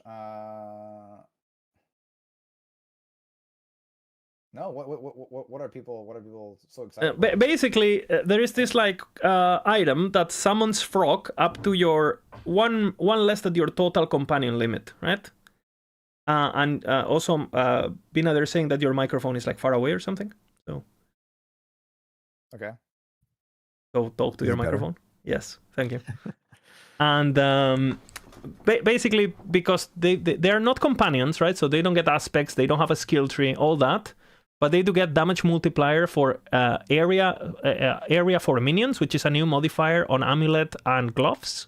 You get up to 39% on tier 7, and it comes with hybrid minion damage up to 120% at tier 7, if I recall correctly. So pretty good fucking affix. And they also have basically crazy attribute scaling. They get like 4 crit multi per dexterity and penetration. Wait, they scale off of an area? Huh? Yeah, basically, area of effect gives them more damage at a pretty good ratio. I think it's 1-4 or 1 I think 1-3. 1-3. Okay. Yeah. So basically, a lot of people are super excited about this build because you're gonna have a shit ton of frogs and they should scale decently at least, right? I got numbers from Misha. She recrafted. Yeah. She said 50 million DPS. Or 50 million Holy. damage. 50 million On DPS. endgame planner? That's good. Holy. But again, like when Earthquake is doing a single crit of Earthquake is gonna do on endgame gear, yeah, 150 first explosion million, 180 second explosion million, 200 million third explosion on a one Earthquake. Yep. I mean, is this build gonna be good?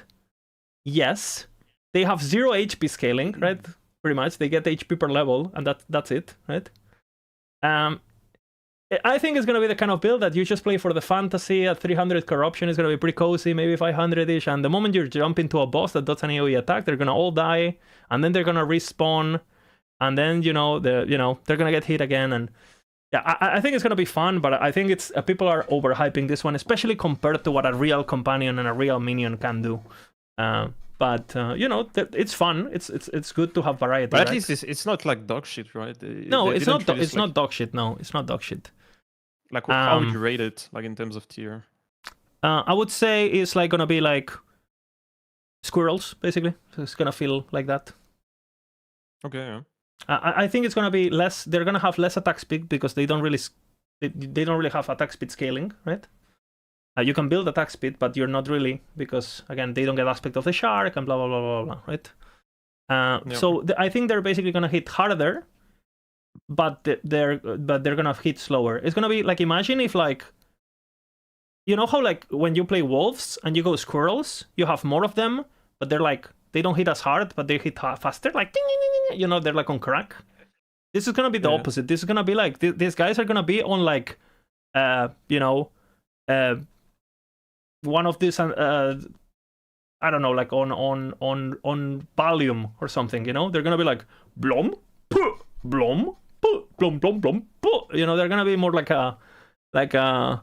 shock troops, like heavy arm, like heavy duty bazooka tonks, pretty much. I've seen some clips of you, Lizard. Can you I don't know comment what on you're those? talking about. I don't know. I didn't. Holy. Okay. I don't want to talk about it. I don't know what happened yesterday. I was drunk. Okay. Okay. Anyone wants to say something about the frogs, or it's kind of like no one really has an opinion yet? Yeah. Not really. Not really. I don't know. I haven't looked at crows that much. Maybe. I mean, I see here in chat maybe it's gonna be used for crows, but I'm gonna have to take a look at.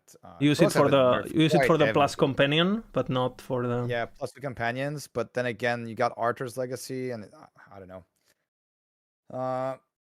The thing is, you're gonna lose the plus skills, which is probably gonna feel bad. And crows have been nerfed, so I don't want to lose too much damage. Yeah, from Arthur's, no? Yeah. All right. Next item slot. Giga. Chess piece. I mean, shall we start with People are excited for the reflect stuff. I'm cooking. I'm writing it right now. It's gonna be up. Do you think it's gonna be insane, or how much damage? I think it's gonna be insane. Yes. Okay. Okay. So with the like endgame planner that I'm having, I guess I can share the planner. Oh, Right. 1 second. Show it.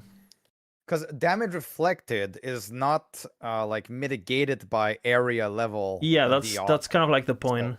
yeah. So let me find the planner, I guess. I have it. Let me find it.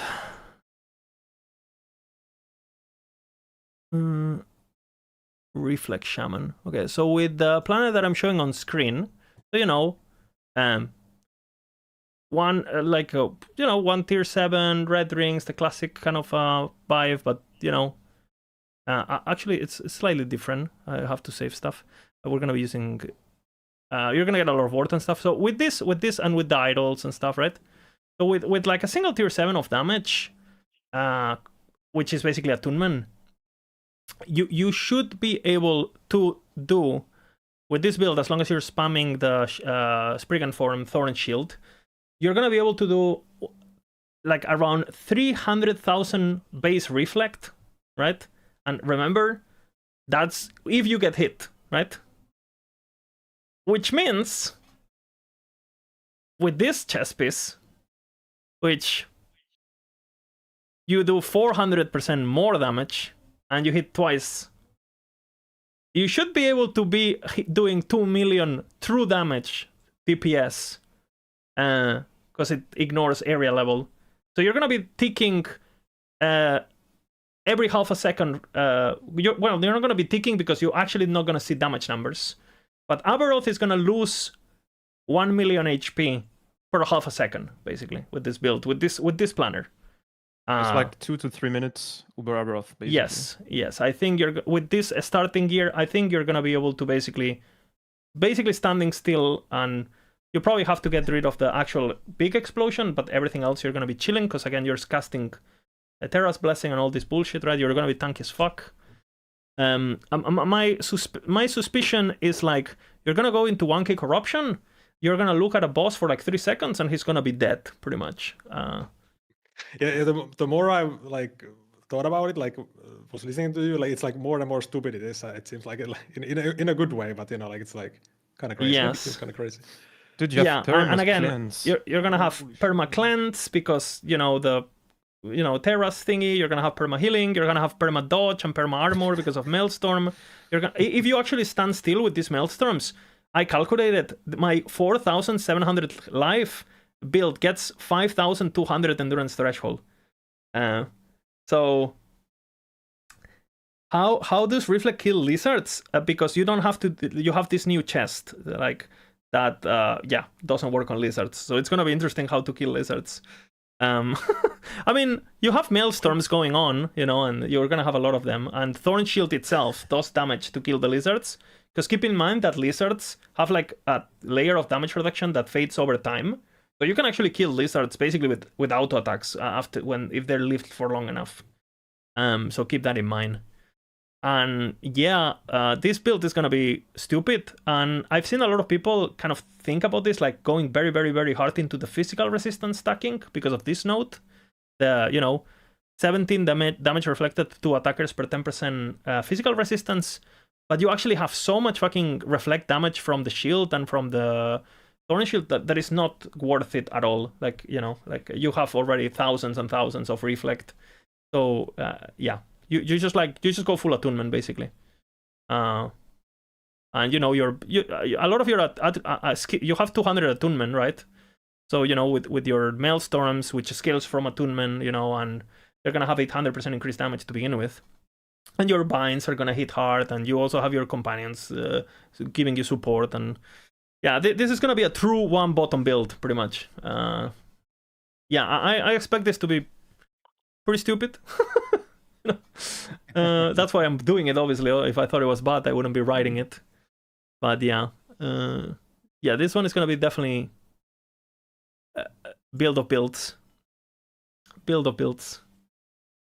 People are asking in chat if you can start at this build, and the answer would be no. I mean, kind of, but you definitely don't want to do it because before without you get the body armor, yeah, right, without the body, don't without refill the chest piece, you basically don't have boss single target pretty much. I mean, you can play it. I've seen Rory and stuff in chat has played it before, but you probably just want to play something. Play Tornado. You're a shaman. Just play Tornado. Get the chest piece, which shouldn't be too hard to get, and then just you can switch. You're gonna need the idols too, ideally, etc. Because keep in mind, if you don't have the chest, like the enemies have to hit you in order for you to deal damage. So And imagine again, leveling up with that, like. yeah, Oh, and remember, peak of the mountain. If you're standing still, you get like the endurance. But if you're not standing still, then you have 70% dodge. So no matter what, you're moving or you're not moving, giga, basically, right? Giga. Absolutely crazy build. And, we'll see how the rage sustain feels. Because if you're standing still, you probably don't need these 2 items. We'll see. I have to test this properly and see how the reflect works, and then I'll update accordingly. But yeah, this build should be absolutely retarded, pretty much. Okay. Wings of Discord. I think that's the item I've seen probably Discord and Reddit like the most. This seems to be thoughts. And you think it's because of the name, Wings of Discord, Monka? Yeah. Oh shit! Wait a minute. Oh no. Are you? I mean, it's a pretty cool item also, not just the name, but I mean, it looks pretty sick. Wings of Reddit. Wings of Reddit. Wings of Reddit. Next item. It gives you enrage. Holy. Yeah. Yeah. Oh god. War. Are you wearing war? I mean, I think potentially, basically the most interesting stat in this item, obviously the dodge is kind of nice. And I think the most interesting stat in the item is the basically doubles the effect of each unique you have that is like a different shape, right? So you can wear a 1x4 and a 1x3 and a 4 and a 2x2 and a 1x2 and a 1x2 but the other way, 2x1. And it does have a lot of potential, especially for classes that benefit from the other stuff. Having the crit chance, having the dodge rating. I like it a lot for Rogue, personally. I like it a lot for Rogue, especially because the idols of Rogue tend to be a bit eclectic, to say the least, right? With the shadow creation and the shadow daggers and the HPs and the multi-shots and they're quite eclectic, the idols. Because again, Rogue idols are not that important, Falconeer, for example, I could see them too. Ballista, maybe. Yeah. This probably gonna give you like dodge cap alone, right? With the Rogue passive tree. Like... Yeah. So again, I haven't really looked at my Blade Dancers yet and stuff, but I'm gonna be taking a look at it and see if it fits, because it looks interesting, to say the least. Definitely interesting. But again, Cyborg was telling me he was gonna use it on Shadow Strike. Yeah, I mean, again, what idols do you use on Shatter Strike? Normally, like fucking mana 1x3s or like elemental damage 1x4s. Like, it's not like you have great idols on that build, so might as well do something interesting, right? And just benefit from all the other stats.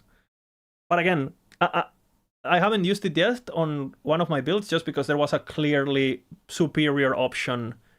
I've been mainly doing minion planners, so again, for minions, you have such strong options for their primordial that this one kind of like, I don't know. We'll see. I think this potentially meta item, I would say, just not generic to a specific build, but more of like a null portento situation where you have Wings of Discord situation. Discordo. Yeah. I mean, I think it's gonna be niche, a little bit more niche than way more niche than Null Portent. I think it's gonna be because this will require to have like idol setup that will benefit greatly from it, right? But the nice thing is that it's not only like your regular idol stats. It's like this will also boost your enchantments on your idols.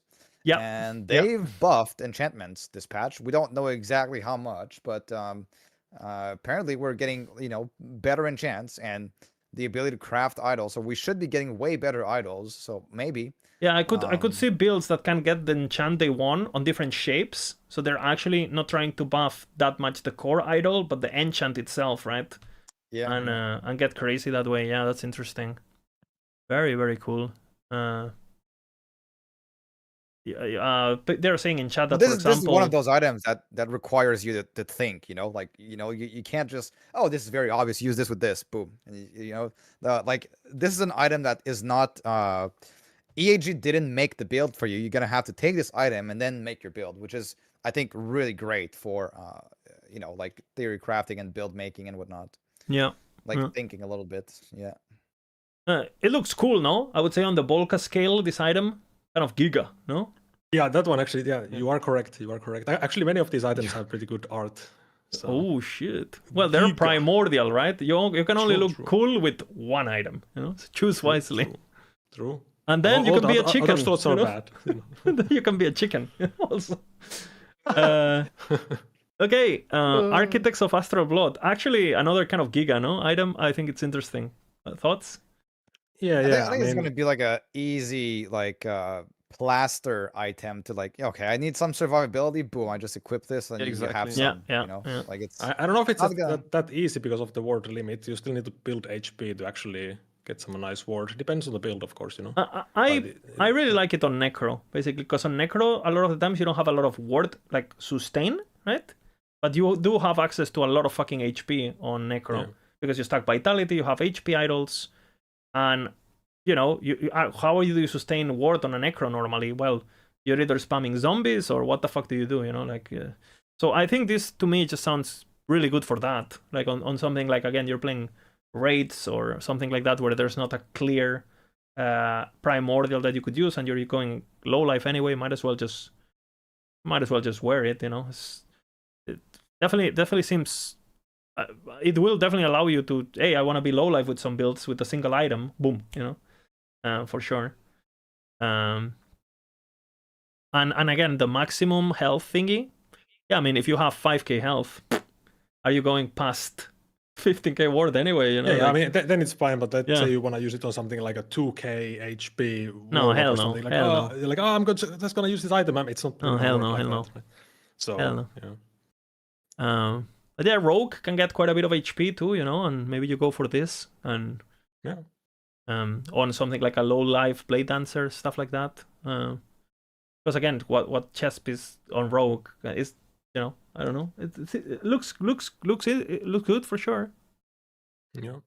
It looks good for sure. I like it. And all attributes for red rings, on something like Rogue, that they're pretty hard to get because you're not really stacking dexterity normally when you play Blade Dancer, right? Because you on Cascade and stuff like that is actually you're using all of the items that give you plus attributes, and I don't know. I think this has it's good item, no? And again, I don't know if we rate it as cool as this item, because I don't know. I mean, it's not as cool, but it doesn't look bad, but unless you're a furry, I guess then it's like Giga, You're like a fire chicken. Is that the play? Monk. I like this item as well for blasting, right? Feathered prince, Yeah, it's gonna be interesting to say the least.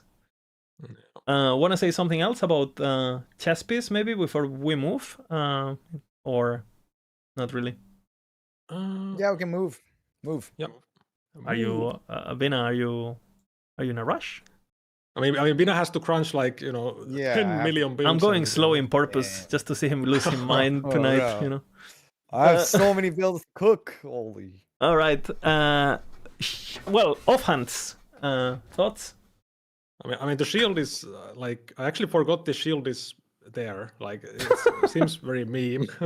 because I mean, it would be good just for strength and +4, but are you gonna use your primordial for this? the vengeance proc is like whatever, and the block chance. I mean, sure, I guess you can cap your block, I guess, like that, like reposting, you get block chance. Sure. Yeah, it But does. seems bad. It does seem like a kind of item that it does. It's not really providing something you couldn't do on a build that wants to use this. So why use it, right? Kind of like it's. Yeah.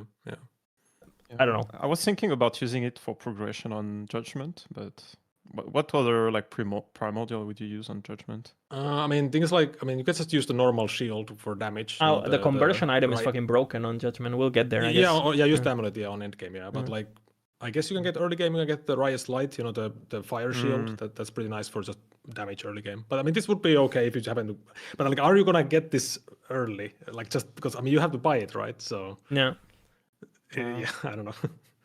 But yeah, the amulet is crazy for Judgment. Definitely niche. Maybe if there's ever like a mechanic where like if you are ready to repost, or every time you repost, or like something repost related, maybe suddenly this item pops the fuck off and suddenly it's the perfect fit for this build, that this repost scaling or something.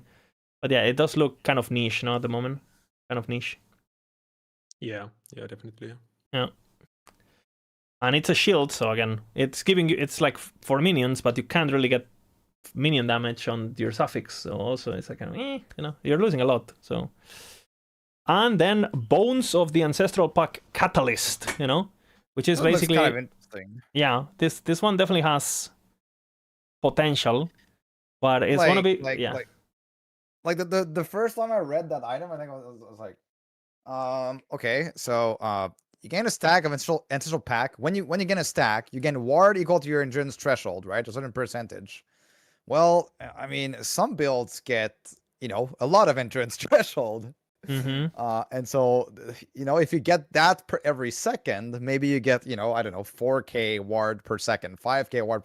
Like, I mean, with the mountain boots, exactly. like that, just you stand still, you get, you're basically immortal. No, like, just like immortal. I'm kind of thinking that, right? Like if you play something like, again, like a last patch, like the Tornado Shaman with the boots, and then suddenly you're hitting like super easily, right?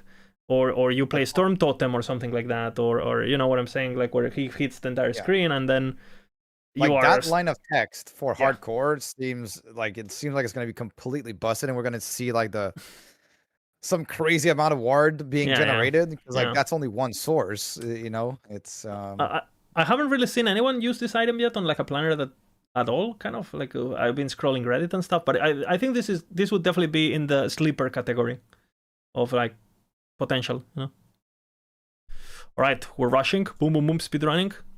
Amuletos. Yeah, the amuletos.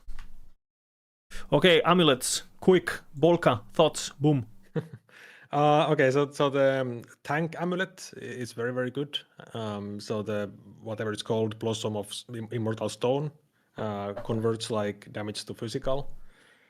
Use it on Judgment at the moment, and also Earthquake, so you don't need to build any res. It's like a better Orianzai, pretty much. Actually, perfect. It's like made for Judgment. I feel like they saw that we're using Orianzai and be like, okay, let's make an item for Judgment. Yeah, they thought this makes Judgment stronger.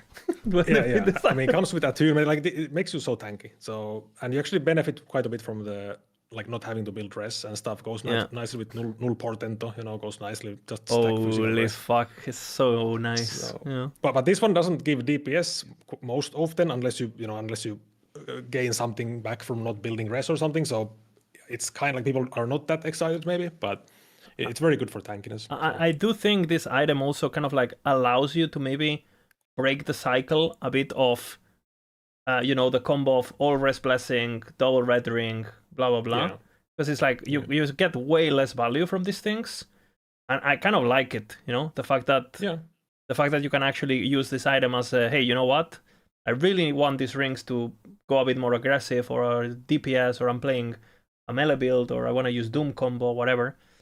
And now you're just gonna be able to get tankiness out of this item, which again, the armor mitigation, the armor, like, bro, like it's this item is objectively one of, in my opinion, is like one of the best items of the primordials. It's just crazy, like it's great. And I think this one is drop only, so I think you can't buy this one. Drop only, huh? So, yeah. well, for sure it's gonna be. What are the chances that, because it has void damage reflection and all this bullshit, it's gonna be in order to get this, you're gonna have to kill this ultimate beast with void corruption that only spawns in fucking 500 corruption plus, and it's like a void infused Orobeast bullshit. Yeah, maybe chat is not seeing this one, is what I'm trying to say. We will see. All right, we'll see. Yeah, Hopefully they're Void as accessible. physical is pretty crazy. Anything as fizz is Yeah, pretty yeah. crazy. Yeah. Especially on a Sentinel with increased 60% increased armor on top of it, like bro. And keep in mind, the armor mitigation versus dots will also apply to poison, necrotic, and void damage over time, right? So Yeah. giga basically. Yeah, very giga, very giga. Very giga. Insane. And then I would say quite opposites in the terms of what they're trying to do, these two items, but very cool, at least very cool. No, we have the True Sight Glass for crit and the Wildfire Embers for dots. I've seen a lot of fuss about Wildfire Embers in general by content creators, etc. Thoughts? Well, I mean, I think yeah. I think that one we're gonna have to wait to test it in game. At least that's how I feel. Yeah. Like test how it actually works, how it like too many unknowns on this one, I guess. Yeah, I'm curious how the echoes or whatever, like the wisps work. Like, are they actually like let's like ignore the ignite stuff and let's assume they actually add to your DPS by basically giving you like echo or something. The wisps, maybe it's good. Or maybe, of course, you can make an ignite build. That's pretty obvious. I saw some builds with like Heartseeker ignite or something. We'll see. To me, this item looks the best with Acid Flask, which is already a fucking crazy ass build. If you don't wanna if you don't wanna play the crit version that also scales, fire resistance and all that. Well, this one double this, right? You get the ignite chance and you get the more multiplier from the tree, and you can also get like more spreading with spreading flames on top with scepter and stuff. So you could make a pretty fucking crazy like spread acid flask single target. It's gonna do a lot of fucking damage. Like, but in anything else, is this suddenly making ignite top tier? I don't know. We'll see. Tank in chat is saying, we'll take a look at them, that the drop only primordials, which we already know, but just reminder for chat, are Blossom of the Immortal Stone, which is this amulet that we just talked about, the Carrion of Creation, which are the Giga Bleed gloves that everyone loves. We have mentioned them briefly. We'll take a look at them. And then Permanence of Primal Knowledge, which we are going to take a look briefly in a bit. Shall we continue then? Next slot. I think we skipped over the crit amulet. Oh, I mean that one is I guess kind of simple. Yeah. Thing is, like, we don't know if this, because you need to be over 100% crit chance to get like this like super crit, like 40% more damage basically, but 40% chance to deal super crit. So does this work with like skill crits? Let's say you have a hammer throw with like +4 base crit into 3. Well, so or does it have to be on the character sheet? The devs have been saying on Reddit and stuff that it does work with the skill things, but the devs also said that a lot of things during this patch cycle. So I mean, I don't think the devs are lying, but sometimes how they should work or how they think that work, then so maybe it should work like that. We'll see. We'll see. Yeah, I mean, hopefully it works like that, because otherwise it's not that great for if you well, it's gonna be great to test this one too, right? It's gonna be great to test this one. Yeah, but it could be nice for something. I don't have it on any build at the moment. And again, if you have a really good one, right, with it, you max roll the less damage taken on the implicit, and you max roll the crit multi, and you max roll the increased cooldown recovery, and you max roll the crit avoidance, it starts being appealing. But we'll see. Going overboard, building more crit just for this. I know. I think I can see this item paired with intelligence stackers that don't use Bilatrias, right? And might as well, I'm overstacked on intelligence on Sork anyway, might as well put this in for 30% more damage. I could see this used on like builds that use the peak of the mountain, right? And eventually just overcap crit so much that you just like, you know what? Or I could see this used on spell blades in general. You know, the ones that stack intelligence and dexterity, because again, they just have so much. Eventually, you're stacking. You want to stack dexterity no matter what, and intelligence no matter what. And a lot of the times you're not even looking at the crit chance. It's just like and your stats. You know, it might just be like one of those items where like you equip it to do Uber in like under X minutes.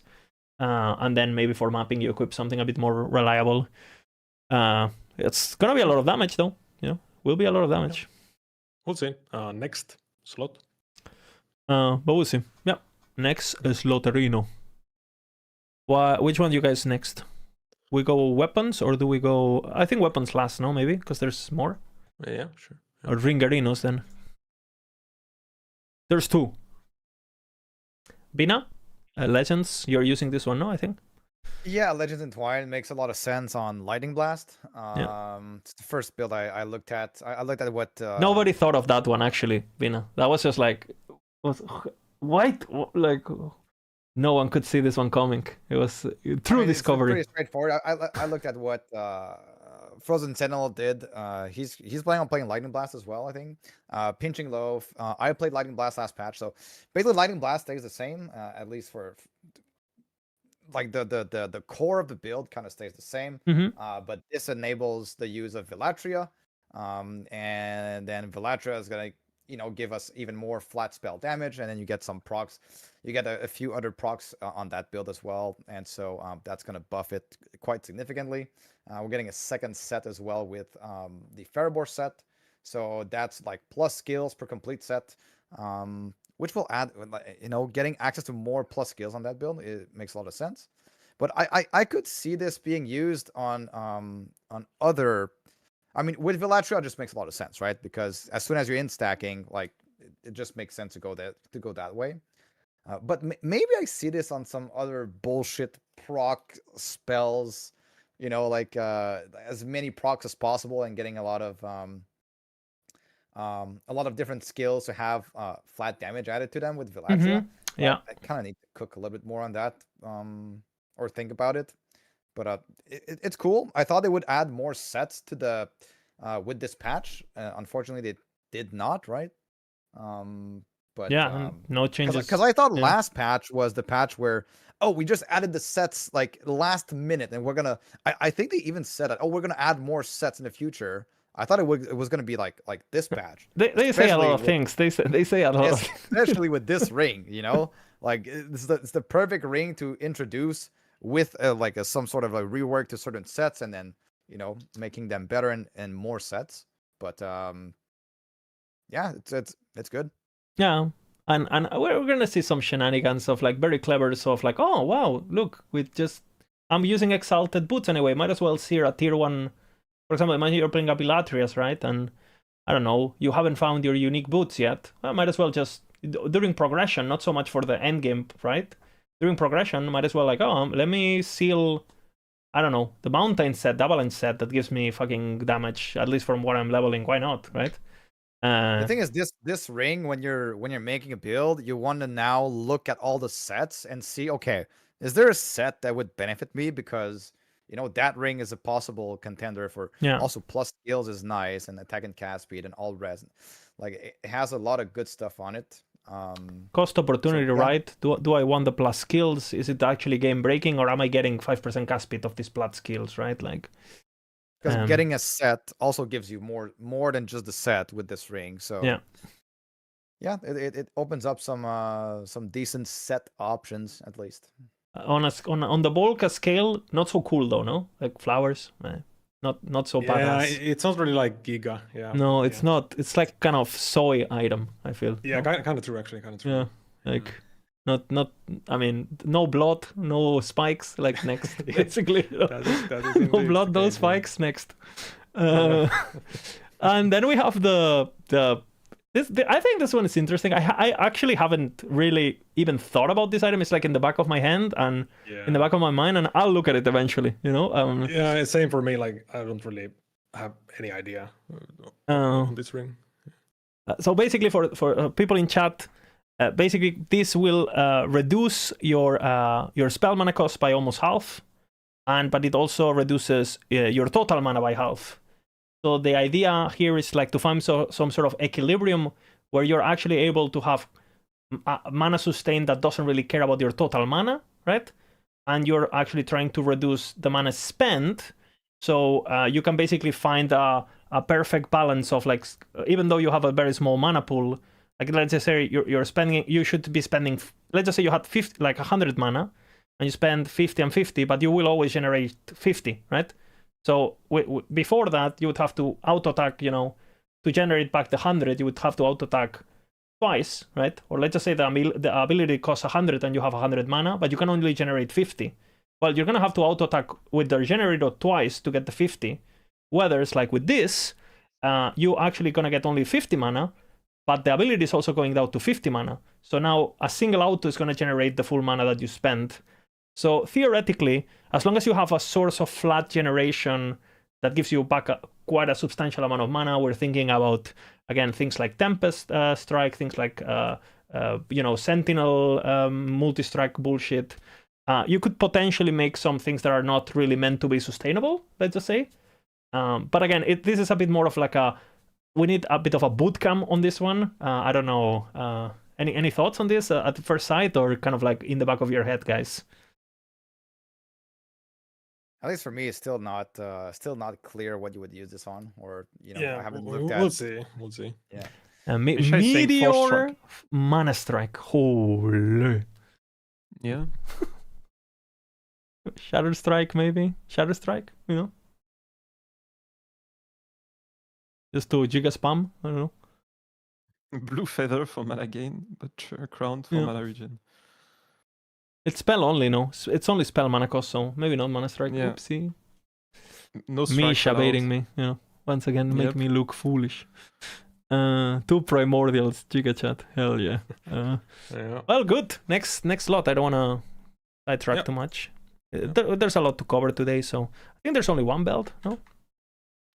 Yeah, one belt. The I'm thinking. leech, like the score, and this is another Reddit item. Like they love this one. Oh, Like I don't know. The frenzy effect. Did you know, guys, that it get increased by frenzy effect? Like, Frenzy it's effect crazy. increases anything. Same as on like frenzy. Swordcatcher, for example. Yeah. Yeah. So you're gonna take even more damage than the 15%. Yeah. Again, I'm not gonna lie. When I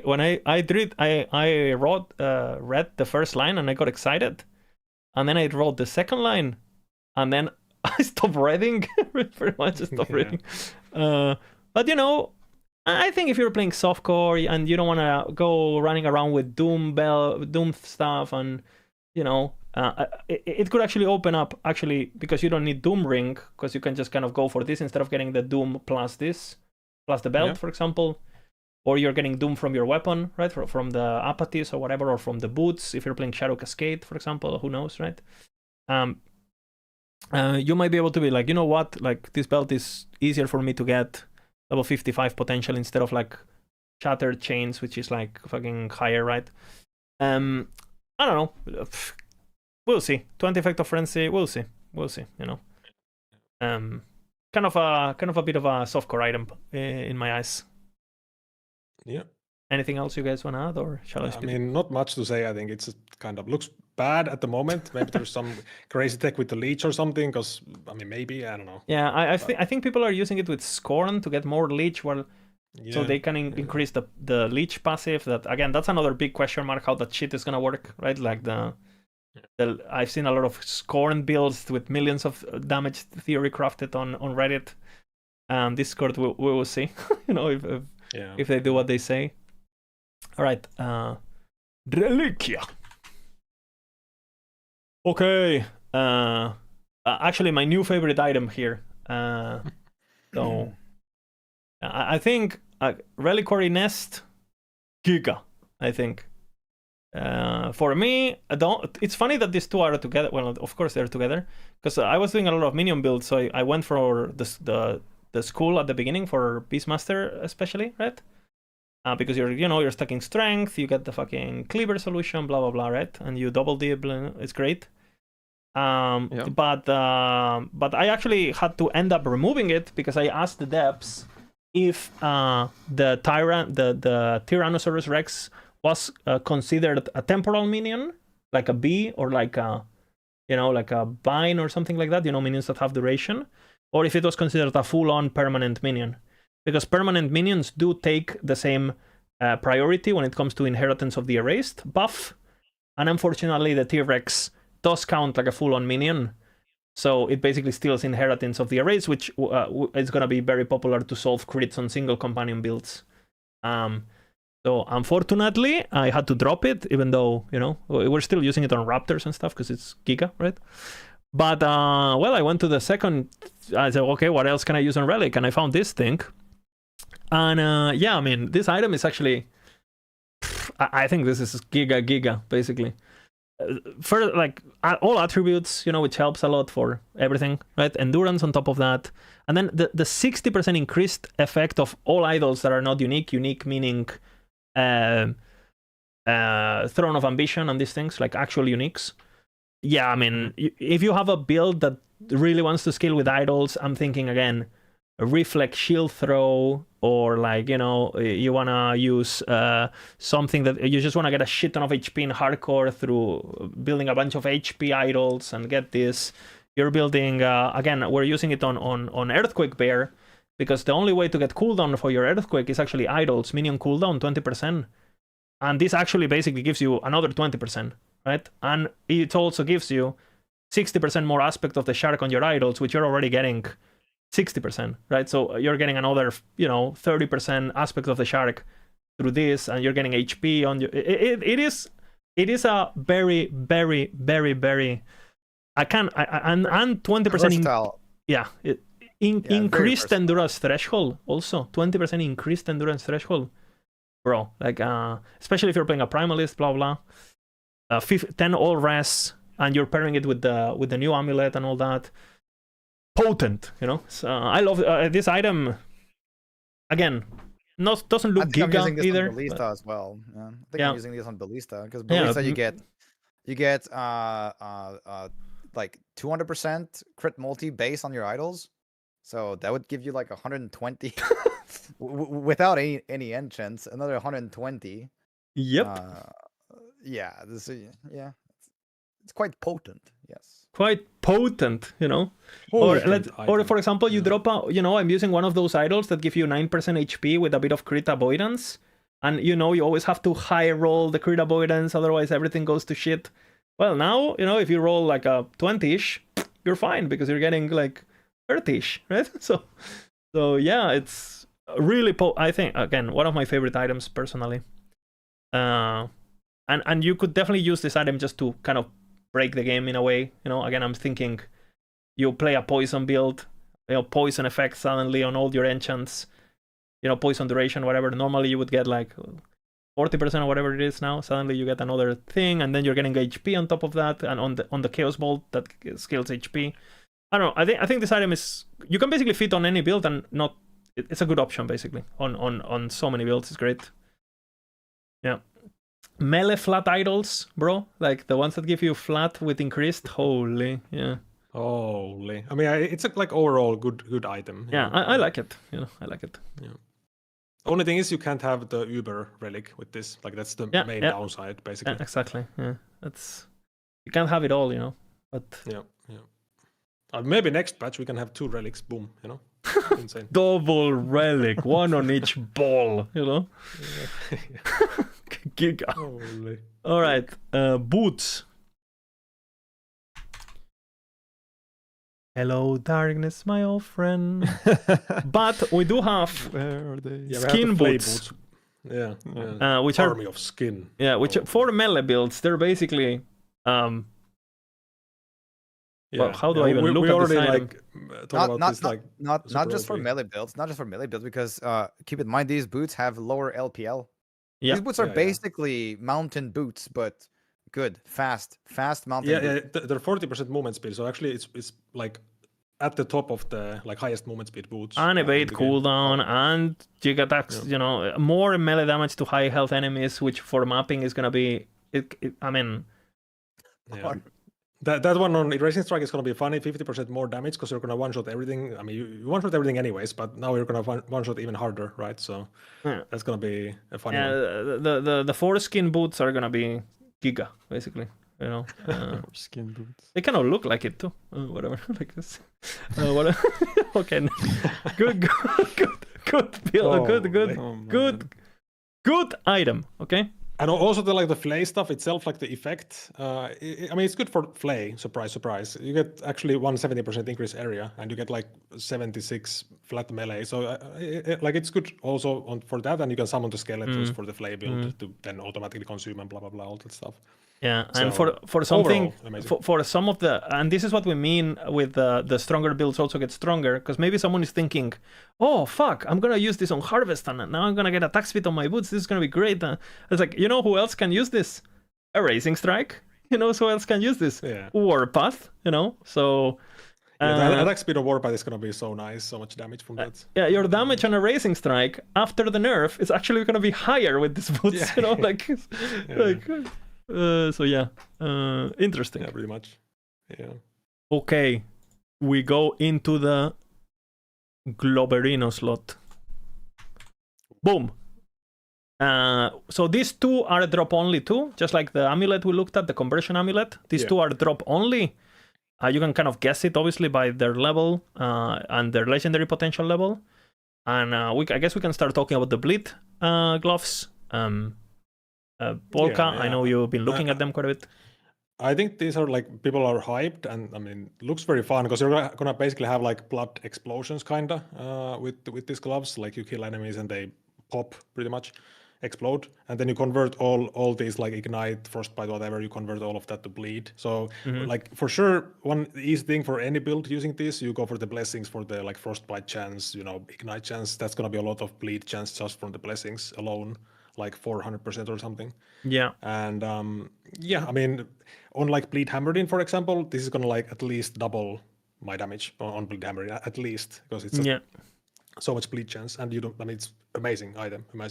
And also very important to mention that I actually asked a bit around this item because I was curious, and I had actually some of the devs in my chat confirming some info. But the explosion, it is a hit, right? It does have an area attack, and it's a hit. So it can basically chain off itself, right? So basically, you're going to have bleeds on an enemy, you're going to kill it, it's going to explode, and if you have enough bleed chance, you're not only going to apply the 20 bleed chance from the first enemy, in case you had 20, you're also going to apply extra from the hit of the explosion itself, because it's a hit that applies extra, right? And on top of that, if there's, let's just say there's like a big enemy in between of two small enemies, the 20 that are going to, you're going to be able to get 20 from one enemy to 20 from one other, just like you can do with what is it called? Healing Hands bullshit, you know, with the electrify spread that you can kind of like make it multiply if you choose different targets and stuff. So this potentially can create like a bit of glad PoE Bive explosion bleeds, kind of, you know, you boop, pop, pop, pop, pop, pop, pop, like very satisfying, probably very fun. But again, they are drop only. They're level 81 potential. It's the highest, I think, of all of them. This might be pretty rare, guys. We will see, right? Yeah, and I mean, these do also have the kind of like downside of you can't use Immortal Vice, but I mean, you have to use this on a bleed build. It's a crazy item for bleed, and they're on a good base. It's still the armor base. So. Yeah, Giga base, always good. Yeah, really good, really cool item. Really cool item. Yeah. And what about permanence of primal knowledge? Also drop, and this is, I guess, for those who don't understand what this does, this item basically takes any slam. So legendary affix are the ones that are like, you know, when you make a legendary, the ones that are actually bonk, right? The ones that you craft through Julra slamming. The ones that are skill level related, right? Like +2 skills, etc. Their stats get increased by 50%. I would assume this not only includes the, and this is an assumption, so I'm sorry if I'm wrong. I would assume that it takes the skill plus whatever it's giving you, right?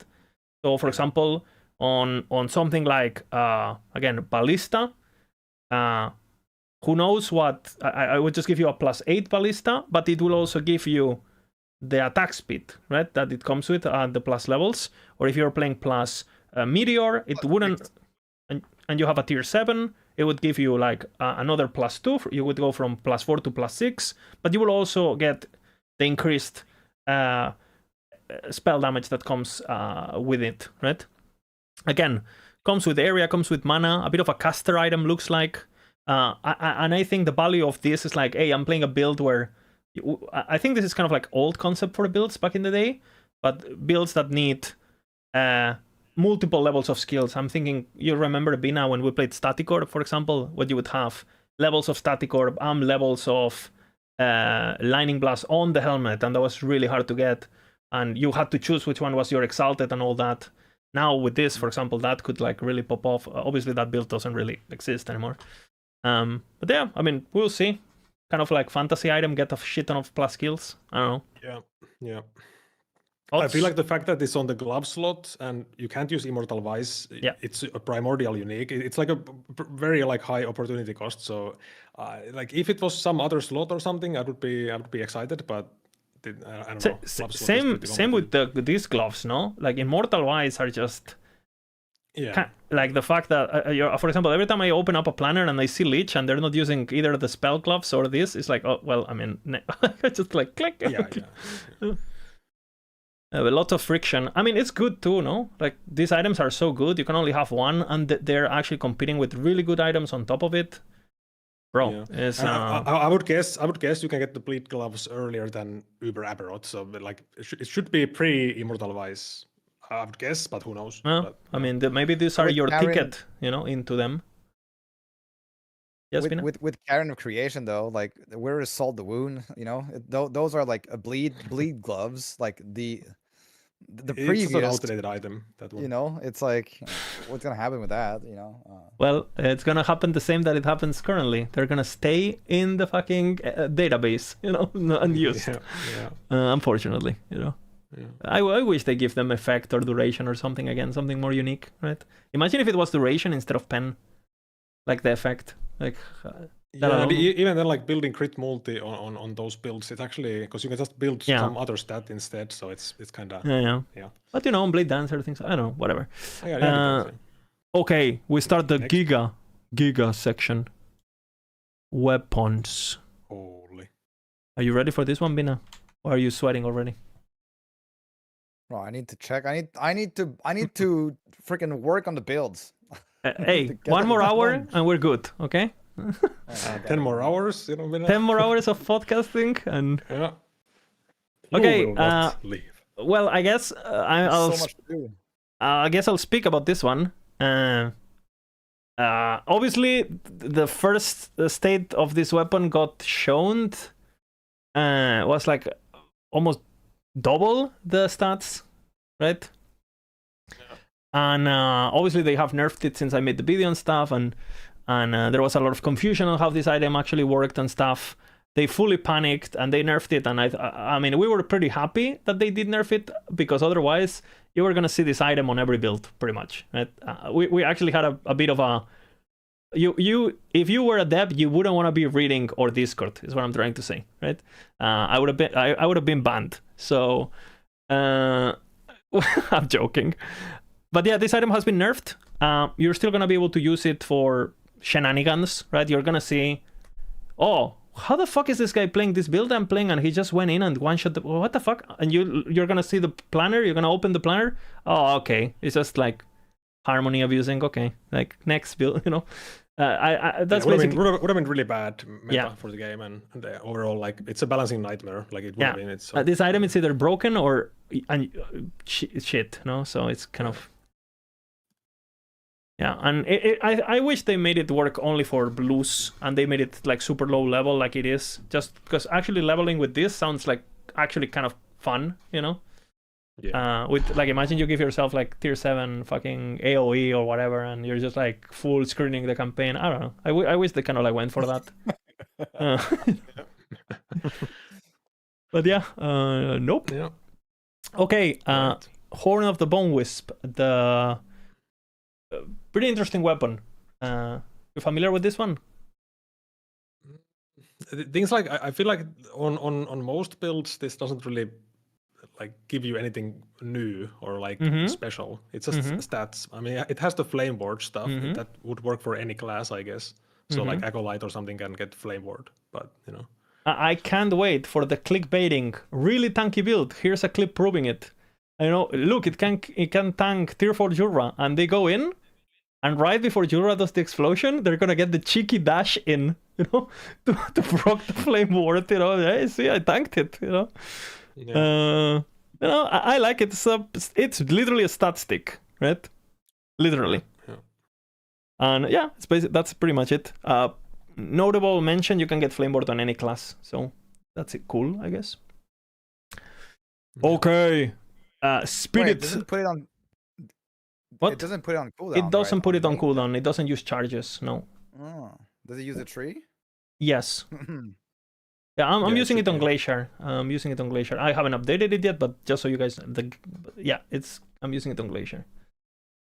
That's You There's- get 2 yeah, extra forgot flame that. wards per 16 seconds. That's pretty nice. Yep. So Yeah, you're gonna have basically, if you manage your flame wars properly, it's basically always up, pretty much. And on a build that is, and you know they get plus levels, plus intelligence. Like it's a lot of stats, increased spell damage, and especially now that they nerfed the fucking wrong wrap bullshit. Appealing to say the least. It's a lot of stats, and I think this is the kind of item that you consider if there's nothing better on the primordial slot, right? Because there's a lot of giga stuff. So Yeah. all right, Spirit Shilem. Yeah, the attunement stacker stuff. Yep. I mean, seems good. Attunement is good, you know, get HP and mana, like even more mana, but now you get also HP per attunement and good stats, even more damage to bosses and stuff. So Well, you know what I saw? I saw that I read the patch notes. I saw that they capped a node. Surprise, surprise! They capped. Whoa! What? No way. What's the? I They don't remember what's capped the a name. node? Excited bolts. Holy. In Gathering Storm, which gives you. It consumes a certain portion of your mana pool and of your mana, and then it gives you more damage per max mana per current mana. Per current mana. It's now capped at 1,000 mana, basically. 300% more damage maximum. I'm guessing if that wasn't capped, this would have been pretty nice, I think. I personally think, like, even with the cap, this item for hardcore is like really strong. Like, because you can go where tornado, for example. You don't build any mana, right? And just like actual mana affixes or whatever. You build attunement, you know, which will give you your free crit avoidance because you're a werebearer, and you know you get the attunement, you know, that node that gives you the crit avoidance stuff, and then you're getting like 1,200 mana, so you're basically capping the mana necessary for the node, so you don't have to build anything else. You get fucking 800 HP, which gets multiplied by werebear form and druid passive and all the more HPs that you have there, and then you can actually just use all your rest of the affixes and on full damage, you know, like instead of building mana and attunement, you can actually go full crit multi. You can go. So I think this potentially makes the build obviously way more tanky and way more balanced, actually, in terms of balance and in where the strengths lie on the build. I really like it, and attunement has 20% more damage line as well to bosses and rares. It's not bad. Yeah, not bad. Yeah. And less damage taken if you go low. So you could even consider using, like, again, like on that build, on the werebear build, you could even consider using a what is it called, the seat and stuff, right? So, and reduce cost also for tornadoes and stuff. Like, bro, like, I'm telling you, a good weapon. Tornado bear, I would play with this just for just. All right. I mean, from this, I would say on the Volca tier list of cool. Holy. You want to speak yourself? I feel primal like cadence. So basically, this gives you overkill damage when you kill stuff, right? And it's gonna be overkill damage in an AOE.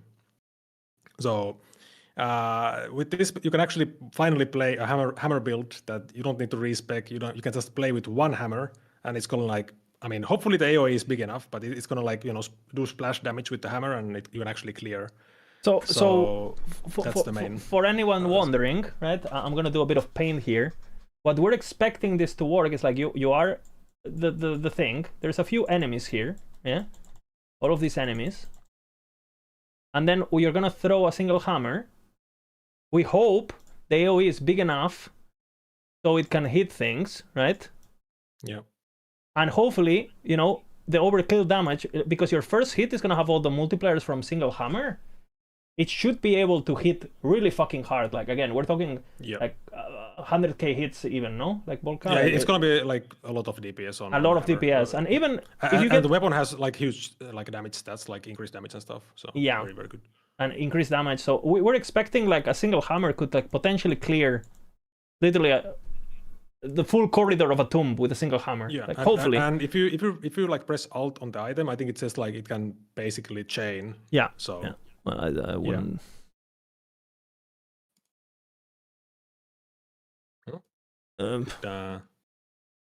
Mounting a mount. Oh, there you go.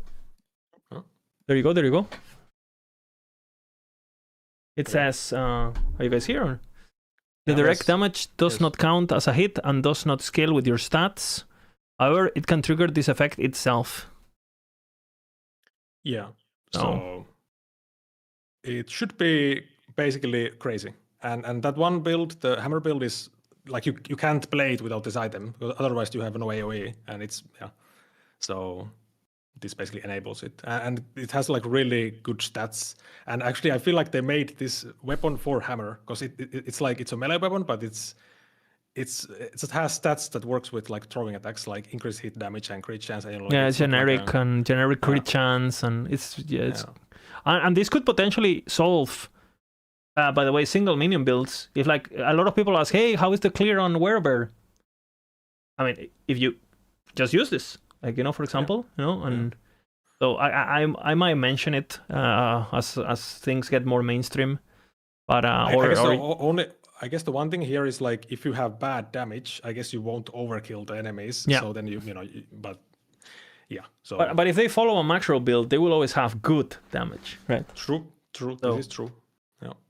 Of course. Okay. Velocities Raptor Jaw. Okay, so this one I have on Harvest of all builds. I think it's gonna be good on Rogue most likely also. But it's a stat stick dagger. Gives you a bunch of dex and stuff. Movement speed per dexterity also. So with 100 dex you get like 10% extra move speed. Yeah. So 20% from the whole item pen. So it's a good like overall. I am using it on the new Shadow, Razorfall Blade Dancer. 16 dex plus 4 for the Falcon's skills and all that shit. And like zoom 40 pen, for your shadow daggers and all that. Like, and we drop the bow because of this weapon exists pretty much, and we're just going full shadow dagger stuff, and should be pretty giga. Yeah. Really good. I mean, really good stat stick. I think from the stat sticks is probably one of the most. The 40 pen alone is. I mean, that's all it is. Yeah. Yeah. But it's good. It's good to have some things like, hey, my build doesn't use any of these niche things. Oh, but I'm dexterity, boom. And actually, we have one of each, no? We have a dexterity one, we have an intelligence one, we have the strength one. So, it's good. There's opportunities there. Okay. Giga mace. This one is quite cool, yeah. So it basically doubles the stats of your offhand exalted weapon. So you can kind of get you kind of have like 2 weapons in the offhand in a way. Yeah.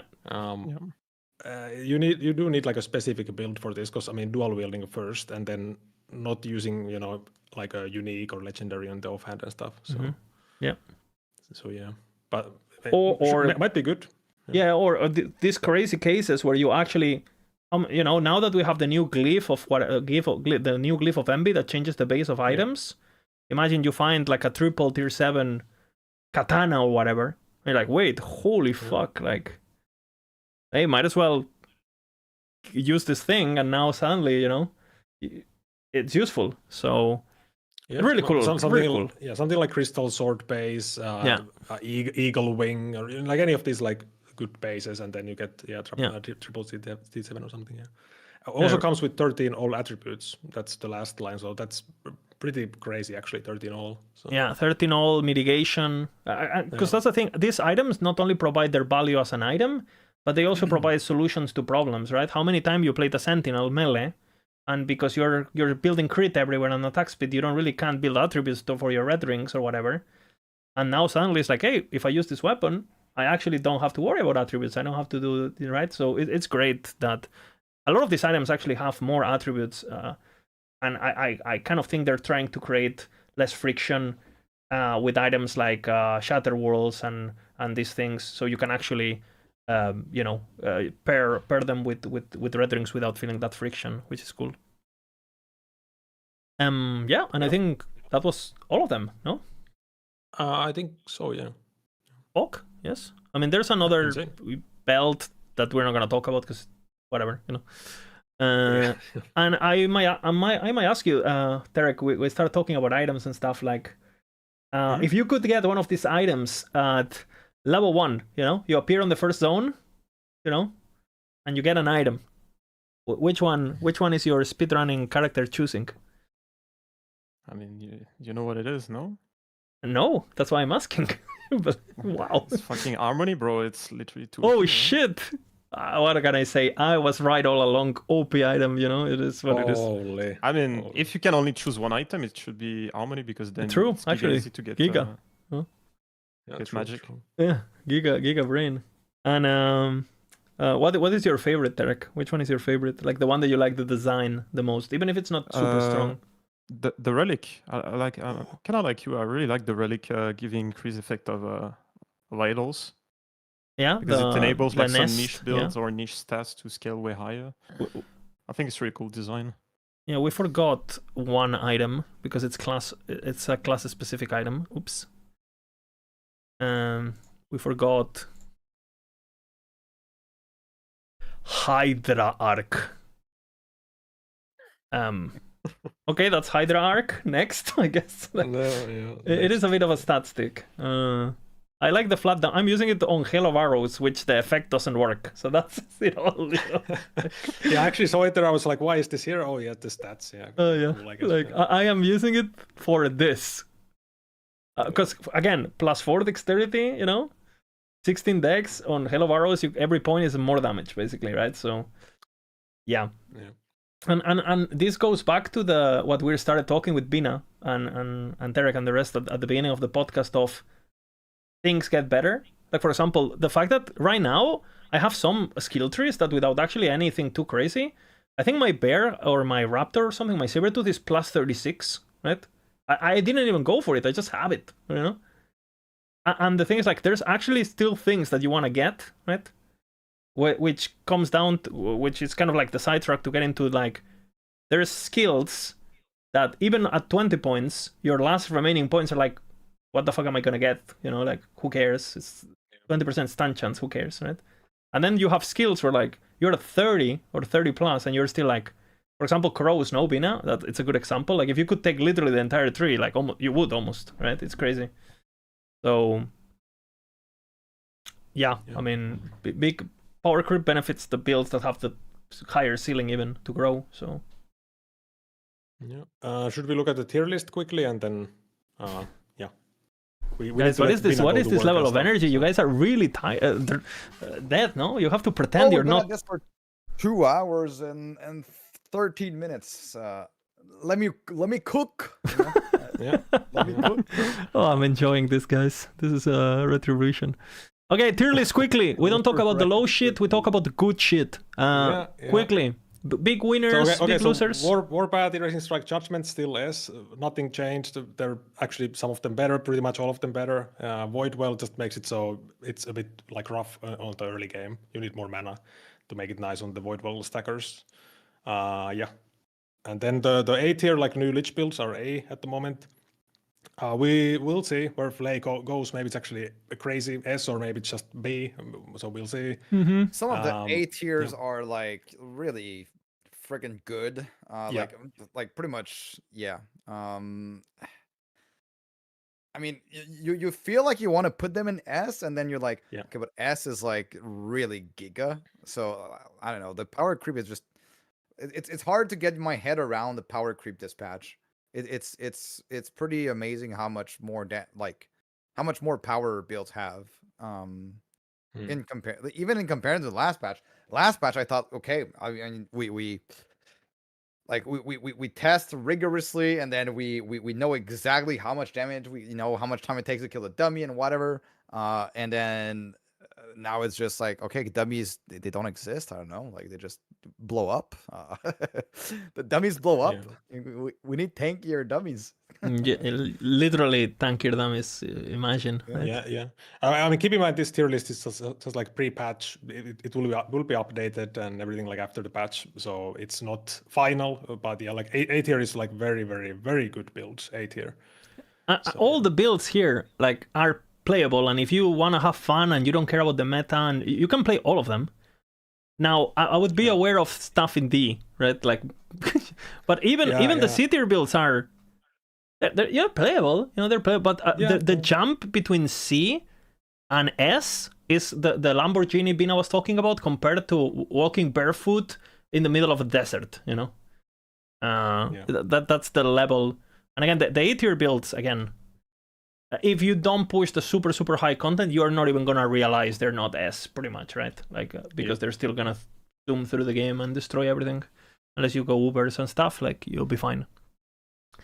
What is your favorite build of the patch? What do you expect? Volca? The biggest winner? The biggest loser, maybe? Well, I mean, for overall, like, best non-minion build at the moment seems to be Warpath, because it was already crazy and now it's actually better. So, and there's no downside to the build. It's amazing damage, amazing everything. I think for like new builds, what looks the coolest is the Flay build, but we'll have to see if it's actually good, basically. Yeah. But I think that's the coolest build.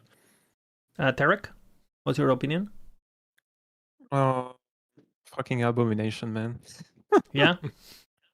Abomination and Earthquake, I'm gonna play them, so I have to think that they're the coolest, right? Even though that's not true. Tarek, do you think with these builds it's possible to do this sub, 15-hour Ubers and stuff, in softcore rushing and stuff? Yeah, that's gonna be my goal this time. We got Uber last patch, right? So we didn't especially because we were in CT, we couldn't really do a whole preparation around it. And imagine if I was the first one to kill Uber, people have complained a lot. So yeah, we basically hold down pretty much. Like, my character was ready for my judgment. I knew I could tank it because I've done the fight 500 times, and I didn't do it because well, Caesar is hosting a race. If fucking CTs win it, well, maybe he doesn't do it again, right? So you kind of like take, that's about outlook on the game. So yeah, we don't really do that. But this time I want to be fast, and I will be the first one to kill it in softcore. So I've been looking at Bear, Earthquake, Abomination, what else? Falcon, because even after the nerf, I think it's still going to be pretty good. But yeah, we'll see. I think Abom without gear is probably better, no? Because it's easier to get crit. Yeah, and Abom, you can go with the spear as well, right? Yeah. Because you don't really scale the flat with the boots. No. And yeah, we'll see. And what is the build you think? Like, I used to like I guess Falconer. No, give us our thoughts actually. Falconer, Detch, not Detch, Uber. Like, what is your thought? No, I think still killing Uber really, really fast. Yeah, but are you playing Dive Bomb still, or? Yeah, Dive Bomb. Maybe the bleed version. Yeah. I haven't really calculated the damage of the bleed version yet, but yeah, I'm kind of waiting on the Koreans to figure it out for me, and then yoink. What I'm worried about is the line that said that now the Falcon dive at the end, like the Shadow Falcon dive at the end of the main Falcon dive. So I don't know how that's gonna work. Like, there's so many things going on in this build that I think that potentially is gonna basically slow down the rotation, because the main Falcon's gonna fall, And then Yeah. and then the shadows will. It's not gonna be the permanent dun dun dun dun that allows you to. No, I don't know. We'll see. Okay, thank you. And Bina, what's your expertise here? Best build you expect for the patch? And I mean, I think it's gonna be a Bear Beastmaster patch. It seems like all the arrows seems to point in that direction. Like you talked about the numbers on the dummy and whatnot. It's just it's kind of stupid numbers, but like I mean, it is what it is. You know, like minions are bad, so they need to buff them. But yeah, I think it's gonna be a I think it's gonna be a big Beastmaster patch. I think out of all of these builds, probably Bear is gonna be the most popular one. Being here on the tier list, being probably played by MP and his group with Snap and whatnot, and then I think Bear is just pretty unequivocally seems like the best DPS option, and people like damage, people like big damage. Yeah. So I think that's like one of the big winners of the patch. In terms of losers, I think they really went hard on my poor crows. Even though they're still good, they're still gonna be good. They're not gonna be, there's not gonna be. Just like I said in the previous patch, there's no reason to play anything else in crows if you're playing a companion, like a minion. On Primalist, I think this patch, it's like if you're not playing Bear, what are you doing, right? Yeah. But then again, I mean, like for fun, they're still gonna be good, but not as good as Bear. But one thing I really like is with the new Primordial Ring on Lightning Blast. I had a real no pun intended, but I had a real blast playing Lightning Blast last patch. And now it basically doubled in damage, just about. So big winner, Lightning Blast, I agree. It's a huge winner. It's like think about this. Last patch it was A tier. This patch it doubles in damage, and it still doesn't make it into S tier. Yeah, so it's actually not even close. It's not even close. Right? Like bro, how are the S tier builds doing? Like I don't know. That's the crazy thing. It's like, oh, but Lightning Blast does like 30 million DPS now or whatever, right? Or 60 or whatever it is. Bro, like, the Bear is gonna fucking Earthquake once, and it's gonna do 500 million with one Earthquake on endgame gear, Like, again, Lightning Blast on endgame gear is like 25 million DPS or something like that. Yeah. Right? Imagine, and again, can you imagine the softcore boys with Harmony, Bear, Earthquake, full damage, full aspect of the Shark prefix, double tier 7 Harmony, flat damage, bro? Like, I think Bear, and I might actually make it my goal, even if it's on softcore. If I die, I might actually just go for it. Just one shot Uber, one Earthquake. Boom. And if not, the softcore boys will do it. The trade boys, right? So yeah. And again, as always, we talk with these big terms about this is dog shit. We express ourselves in a very candid way because we're friends here. But of course, the patch is your patch. You play what you like. Like the tier lists are there, but no one's like pushing them into your face. If you want to look at the tier list, you look at the tier list. If you don't give a fuck about the tier list, who cares, right? It's your game. Do what you want. And the tier list will be there forever, pretty much, and it will always be accurate as long as we put in the work and the team stays together and strong. So I know Bina has a lot of work to do, but I want to thank all the team as always for being the best and doing very hard work, a lot of research, talking to, and they're the best, And once again, even though you see like someone writing a guide or whatever, that doesn't mean that person did it on its own. I didn't make Earthquake Bear alone. There was a lot of theory crafting, a lot of sharing with Terek, even from people who are not on the official team, like Misha and like Zekar and other people sharing numbers. So again, big shout out to everyone helping and have fun. Oh, talking about people not on the official team, I think it's nice. It would be nice to like sure. That one. Well, just shout out a little bit. Sure. The new affiliate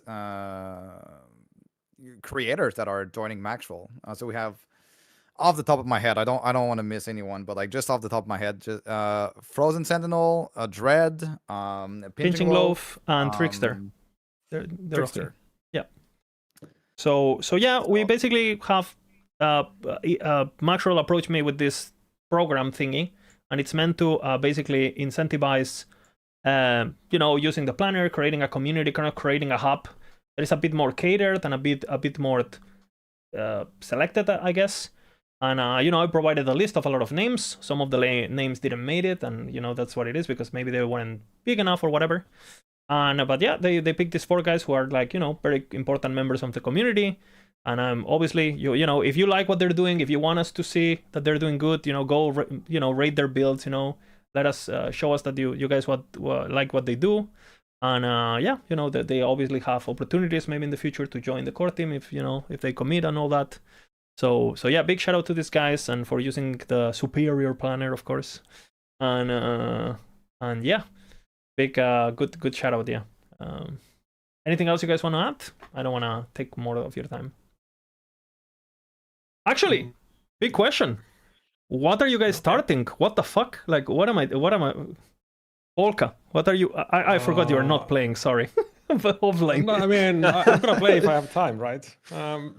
I want to play the Flay build. I want to play my new hammered in Giga Chad build with the mace or the axe, shit. overkill stuff.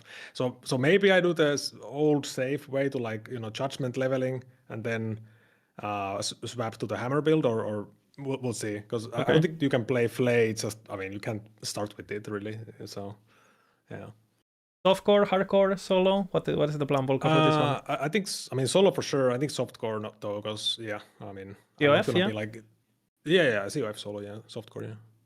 I don't think I go hardcore this time. Chilling, you should go hardcore, man. You should go hardcore.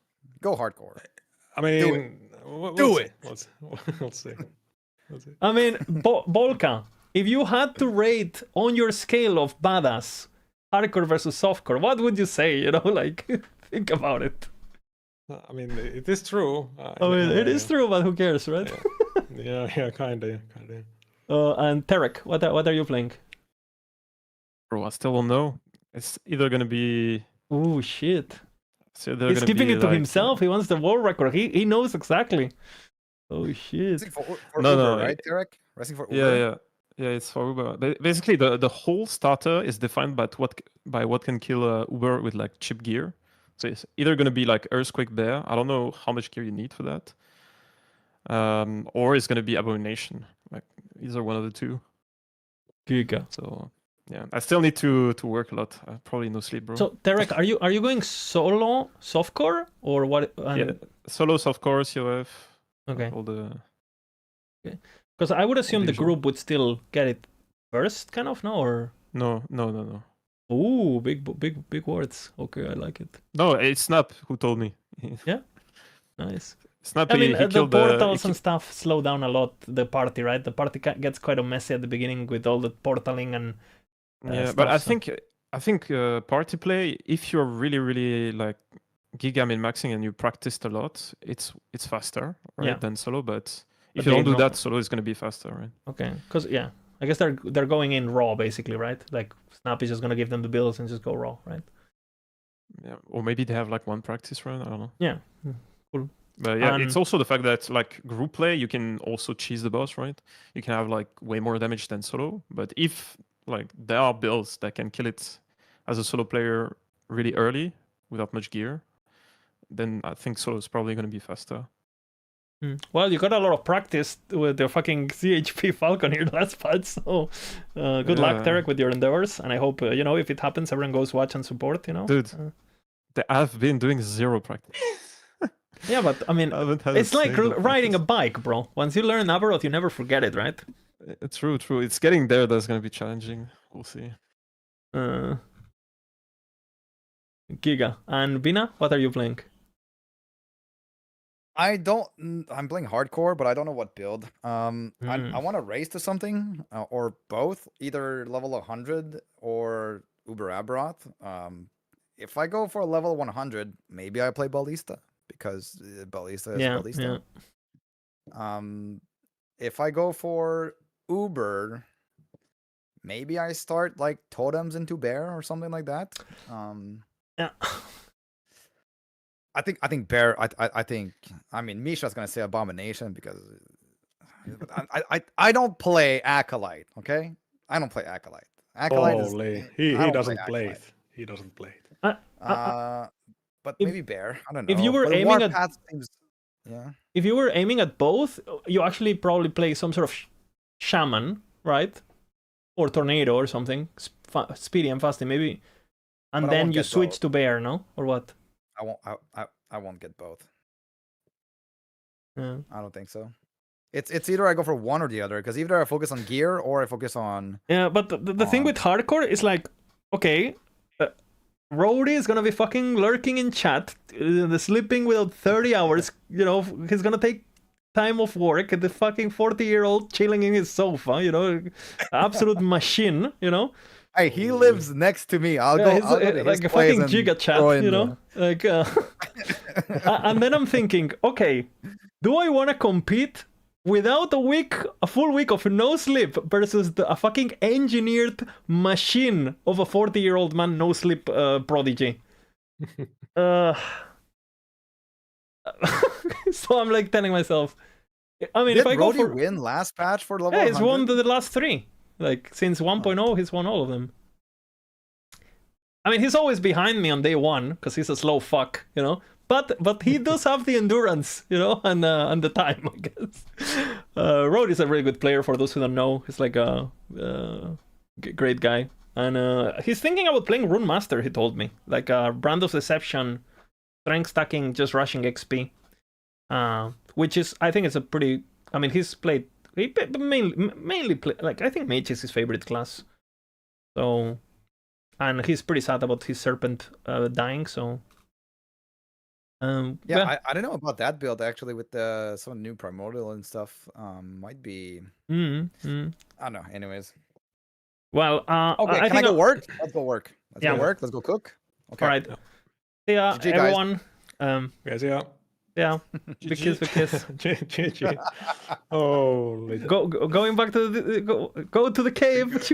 Go back to the basement, guys. Will Okay, be okay. a stream this week. We will see. I'm looking. I'm streaming right now. I'm streaming right now. Oh, Double I'm gonna be dipping. streaming at least You're into work. Working, you know. Like I did this too today. I put starting stream for 2 hours while I was working, you know. Oh my god. All right. Thank you guys for being here again. Hopefully we can make another one like after the level 100s and Ubers are done, kind of to give a bit of a quick update. So we'll see you guys there. We'll probably do some weekly ones for Yeah, as long as the weekly. patch- Yeah, weekly until we're dead again. Yeah. Yeah, yeah. All right. Thank you guys for being here and See ya. GG. Right. GG. Okay. Okay, you're still here. Wait. Okay, Yeah, GG. Derek. Thanks for everything. Okay. Oy, oy, oy. What's up, guys? Oh, so it was pretty good, no? Pretty good. I felt like it's a bit of a shame because I don't know if you guys had this feeling, but I feel like I had to carry so much because they were like they were so tired. I felt horrible, but we have to do the podcast. It is what it is, you know. You can tell they were so tired, like, and I was trying to like, hey, guys, you know, people are gonna say in the fucking comments that Lizard, stop talking, let them talk, and then I say like, hey guys, what do you think about this item? And they go like, I gotta work, you know, I have 20 guides. Oh man, fuck. By the way, there was someone asking for my reflex stuff. Again, it's work in progress, but he was literally asking 20,000 times about this build. So if you actually watched all the podcast, here's your reward. It's not finished, okay? Don't steal my build. It's my build. It's not your build, right? It's not Rody's build. It's not Misha's build. It is my build now, okay? Now it's our build, right? So, I'm joking, by the way. So yeah, I mean, good shit, you know. But yeah, I don't know. You can I don't know. I try to keep them engaged, but I mean, I'm as tired as them, but I just like basically did a Red Bull, you know, before the stream. Yeah, and probably the moment I press stop streaming, the adrenaline is gonna fade off, and I'm gonna fucking lose my mind. I do have a lot of work too. What is this, guys? I was looking at my bot on Twitch because some of these emotes don't pop on my chat thingy. Bro, it looks like an absolute. It's starting to look like Queen 69 chat. This thing, it's completely fucked. Or chat, you know, or chat, you know. Torrent School is a skill in a build link in an Yeah. I've seen it. It's a typo, Macmel. I apologize. I had to work so much on these builds that there might be some typos, and so I will get it fixed. I apologize. For example, today on the fucking Abomination build, I was quoting still one of the Archer nodes because, you know, I did the pass on everything, but we're on no sleep and stuff, so yeah, it's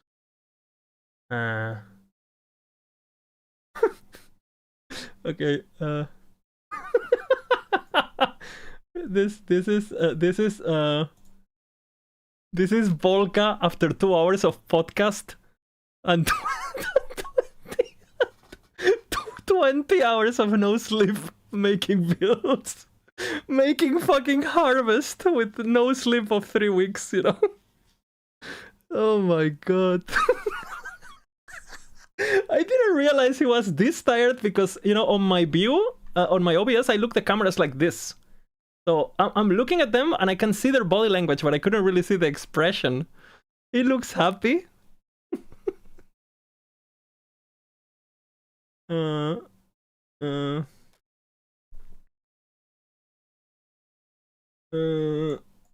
second, job stuff.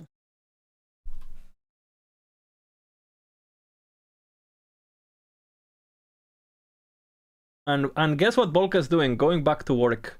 Giga, you know. We've been. Oh, we have some good memes, you know. This one is good, actually. It gets better. It gets better. Look at this.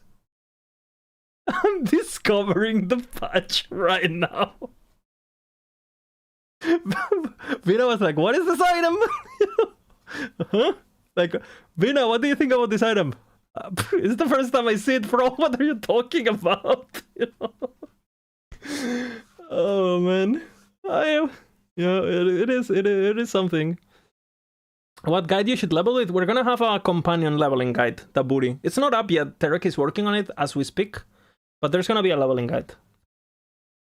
So you would just go to build guides, and when the moment comes, leveling, and you will see that, for example, for Acolyte, I think we already have 2 guides, right? So you have the Necromancer specific guide, and then you have the generic Acolyte where you respec and stuff. So the idea is like we will try to have these like alternatives that they might be a bit worse than the meta, right? But you still have it in case you want to play you don't want to respecking and you want to, you know, stay in the fantasy of the class. They might be slightly worse, but we're not gonna publish something that is not enjoyable, right? And so yeah.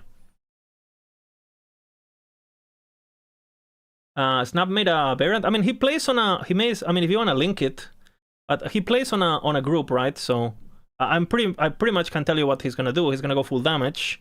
That's pretty much it. You know. Yeah, he's just going full damage. No red rings, full damage basically, right? And he's doing everything I'm doing, but full damage. And he's going the full aspect. He's gonna get buffed by his teams. It's basically the same build. And he has a healing paladin, a cleanser, bear for damage, and he's linking my build. He just grabbed the build and made it full damage. Let's take a look. Yeah, crit chance, minion crit strike, minion crit strike multiplier. He's not stacking shark because he's planning to go in. Full crit multi. He's getting the crit chance through party, I assume. You know. Yeah, and why HP? Giving HP to the bear so he doesn't die, I guess. And he doesn't need crit chance, so. And he has armor shred to party. Again, this is like full party. That's why he's not building what makes sense. Is it too loud, by the way? Oh, you guys can't hear it at all. What the fuck?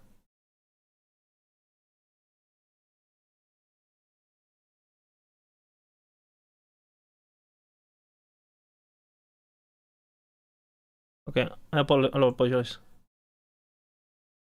Look at what he says. Listen, listen, listen, listen. That's max volume for this one. Wait. He said, Lizard's built. I officially own it, basically, now. Payment is due. Where is the prime? Where is the payment? Any primers? I'm joking, by the way. But if you prime, hey, maybe. Yeah, let's see what they change, actually. This is kind of interesting, and I'm tired, so let's react. I'm a React streamer now. Fuck this.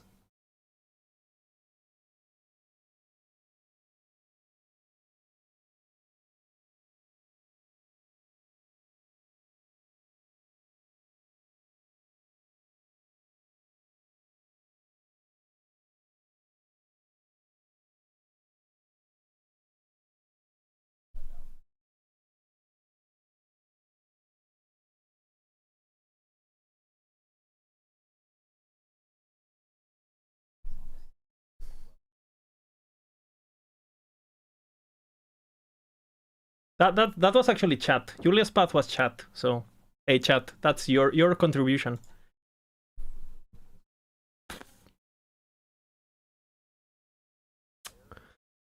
Bro, they're gonna one-shot it, bro. They're gonna one-shot it. With sigils, they're not even grabbing the critical strike chance. Do they have another support? I would assume they have another support, because they're doing one void and one fire, so they double dip on the thing, right? I think they do that every patch. Yeah.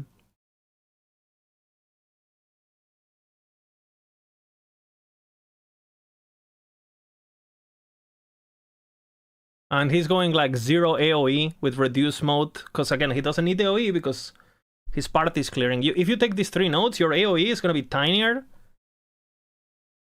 Think about something tiny in your life. For me, it's my ego. For you, it might be something different, you know?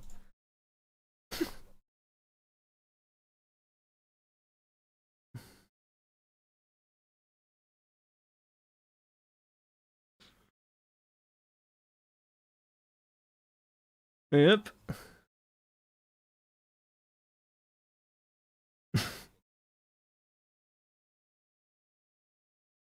Which, by the way, the bear doesn't have the cooldown. And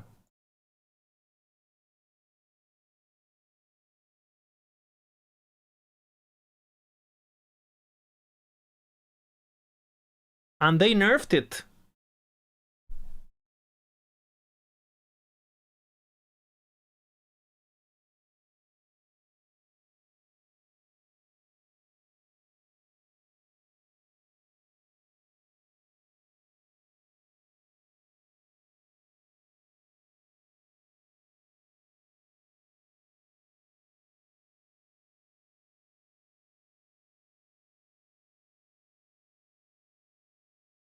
Is casting, and if he casts this and it's his proc, it wouldn't. I mean, your strength is buffing the scorpion, because the scorpion has strength stacking, strength scaling, right? I'm pretty sure. So as long as the scorpion has strength scaling, it should scale either way. As long as avalanche doesn't scale through strength, though. So maybe not. Actually, I don't know. Actually, I had to check. Yeah, I mean, the increased damage he does should affect the avalanche proc, but not the avalanche as a spell, right? It's Dex now? I think it has both, no? I think it has multiple.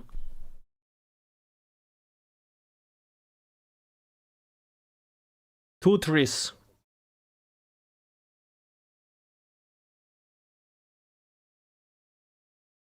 More melee. Yep. Yep. And 32 more damage here. Yeah.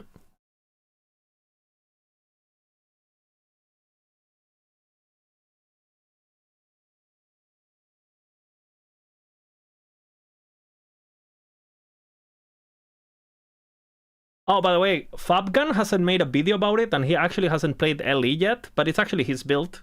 Like, he's just gonna look at this. Is what he's gonna do. He's gonna do this, right? gonna do this, and then he's gonna do this, guys. He's gonna do this. My build now. Easy.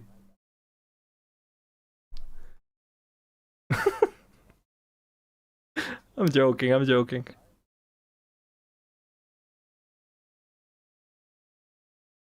Bear vision. Bear is more broken.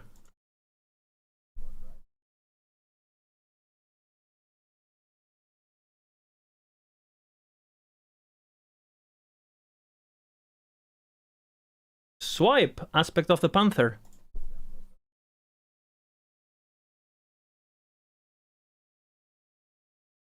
I can do this 3 as a... I might add this 3 as a full DPS.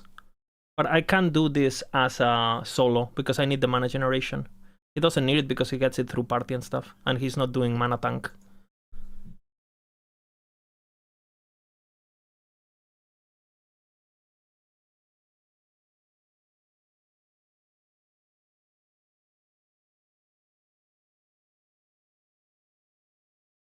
Yeah, he's going full damage, Luke Demon.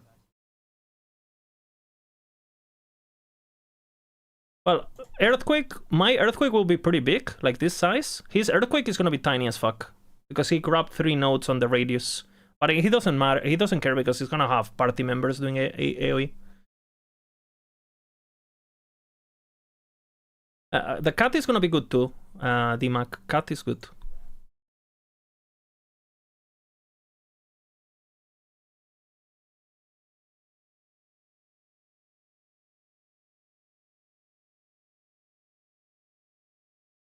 It's probably going full cooldown on gear, by the way, which I can't do either because I need the HP to survive.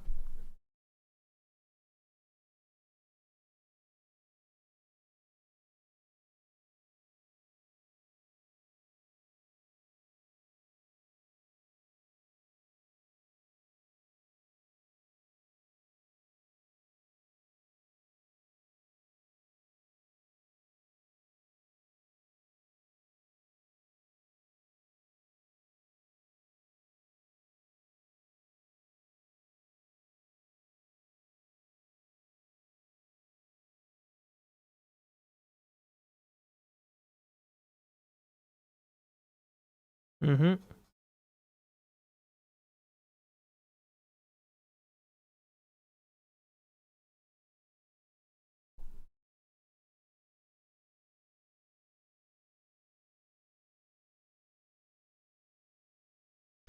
How would you define this build? More. How much more? Yes.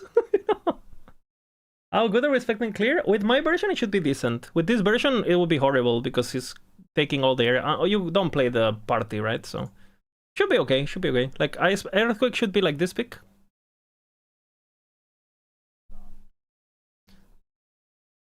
Good fucking good takes. Good takes by Snap. I agree with everything he's saying.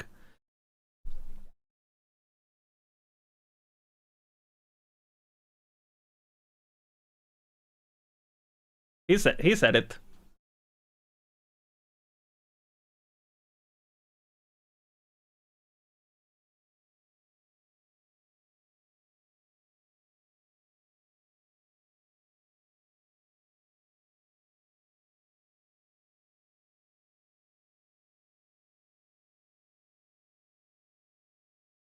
Are they gonna be running a T-Rex relic just to have a strength stacker to indirectly buff the bear through the T-Rex? That would be interesting if they do that. A party is like crazy, bro. I wonder if they're gonna do that or not. They're missing out, no? It's a lot of fucking damage if they do that.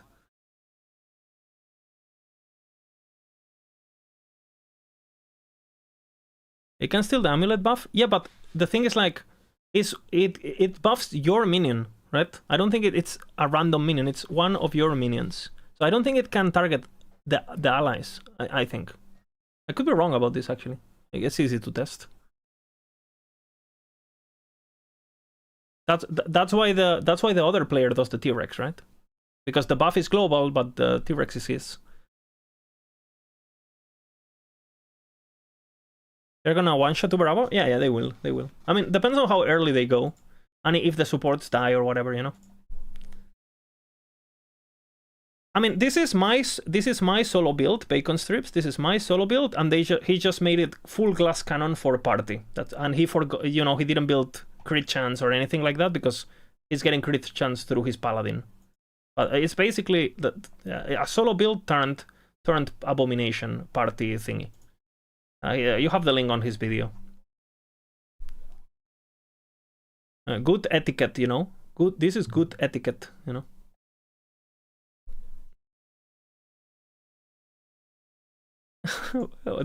More multiplier, more crit, bro. Meanwhile, Lich, 2 intelligence minus elemental res. Fuck you. Hey, you wanna do more damage through mana? Plus 17 mana cost.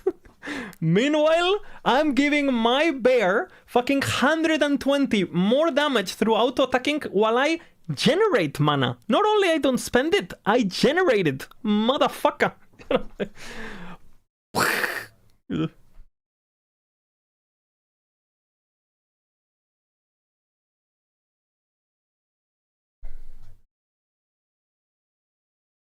Yeah.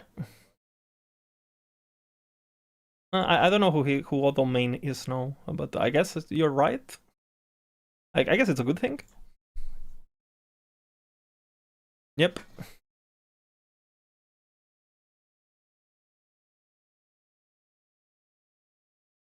Oh, by the way, do you want to cast Earthquake as the player every 2 seconds? 60 mana.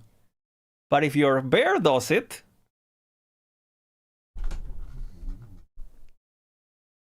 Zero.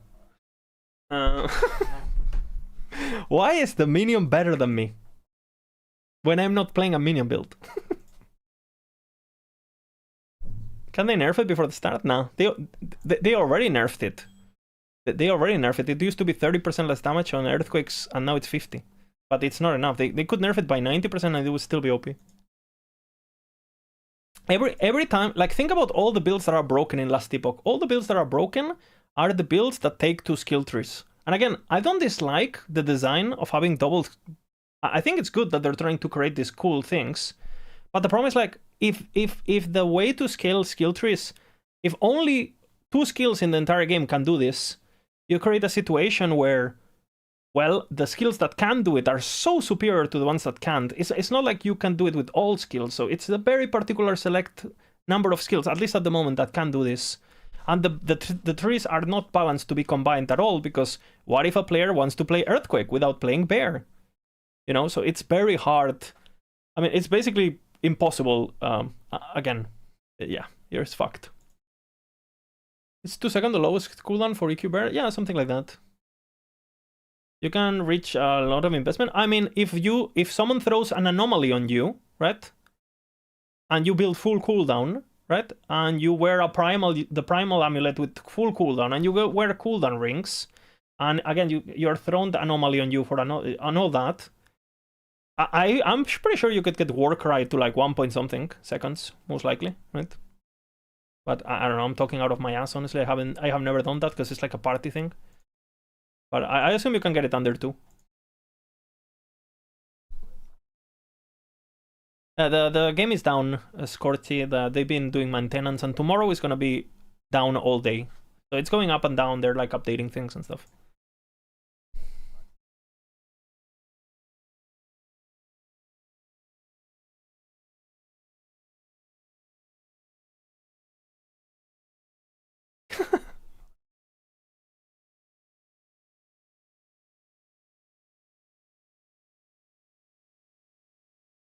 Very important.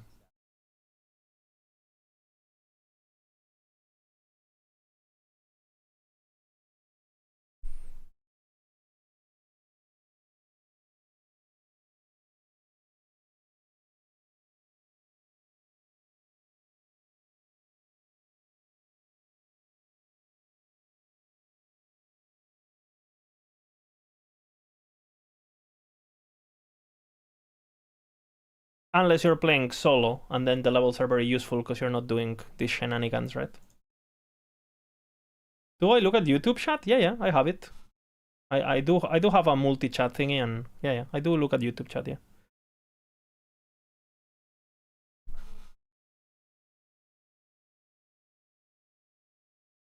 Yes, Bolt Trident. Yes, they will benefit from Gathering Storm 3. Yes.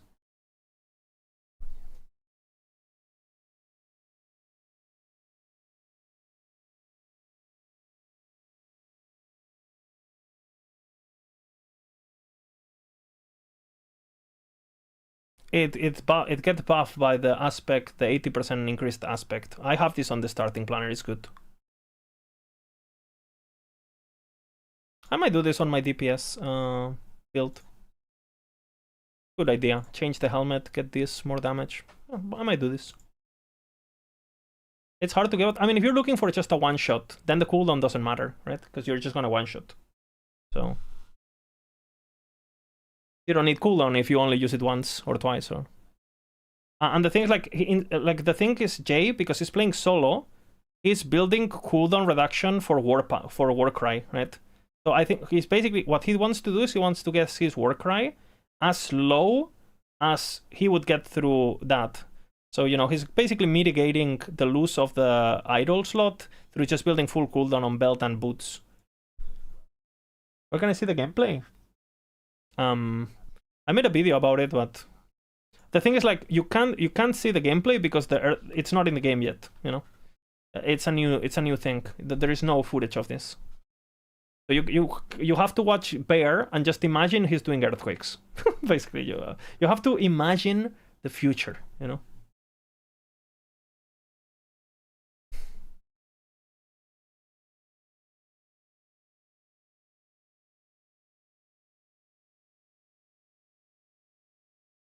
Yep.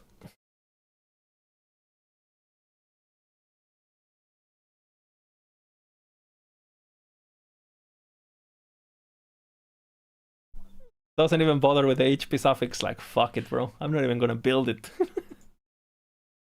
Are super chats disabled? Tried to send one and got cancelled. Strange. I have no idea. Simp, maybe? I have no idea. I don't think I disabled them, so... You would be the first one. I can take a look for the next stream. Thank you. Thank you very much.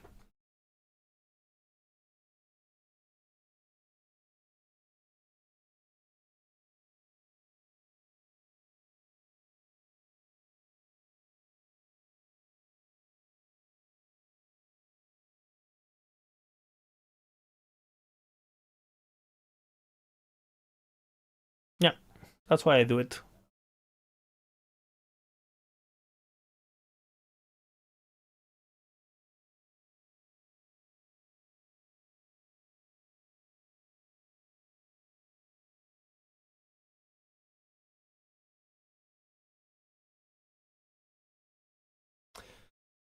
Yes, yeah, yes. Or you could do that. Or you could just basically early game you don't really have the Maelstrom boots, so you just change. I have it in the guide. If you guys check the guide and you like see, like it has all the information, you know. Use this and then you use a different tree. You use this, and then if you click on the starting planner, you know you will have like if you actually go to the skills, right, and you check at the starting planner, you will see that the skills are there's different skills and everything is min-maxed to like all the points in the right order, how you would do it, and everything is. I spent so much fucking time on this shit. So yeah, it should be good. It covers everything basically.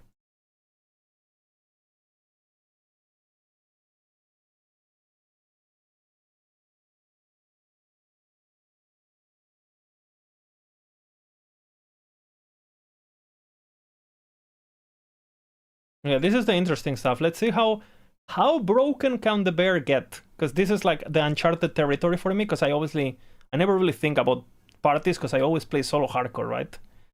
But it's just funny to watch as an spectator. It's not something that I'm interested to play myself, but it's just cool to see how creative they get with this bullshit, basically. What's with the shield?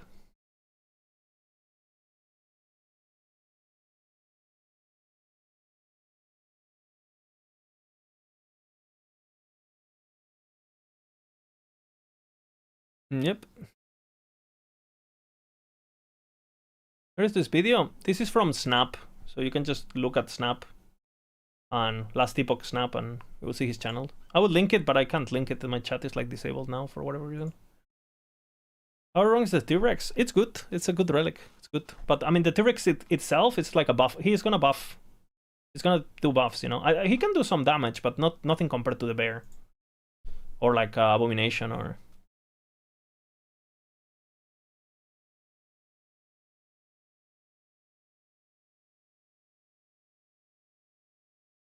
Yep. And that's why he doesn't build HP, you know. Thank you, Afro. Thank you.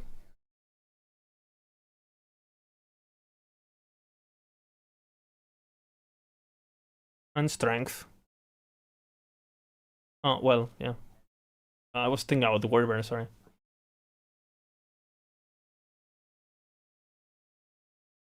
Why Sagians? So they get levels of shield throw. It's just for the levels, no? So they can get more armor to the party, I would assume.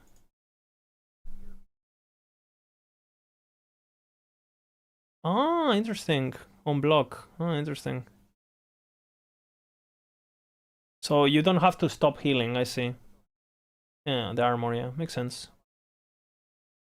All Saxy Gaming on YouTube chat, all the builds in MAXROLL, including the D-tier builds, can do 1k corruption. Okay, all of them. The bear is gonna go into 1k corruption and he's gonna literally one-shot any enemy you see. Any enemy. Including like Orobis. Including Orobis. He's gonna one-shot Orobis at 1k corruption with this gear. You don't need more than this. And if you go for the DPS variant, like the solo variant with DPS with, you know, 200 weapon and stuff, or... Yeah.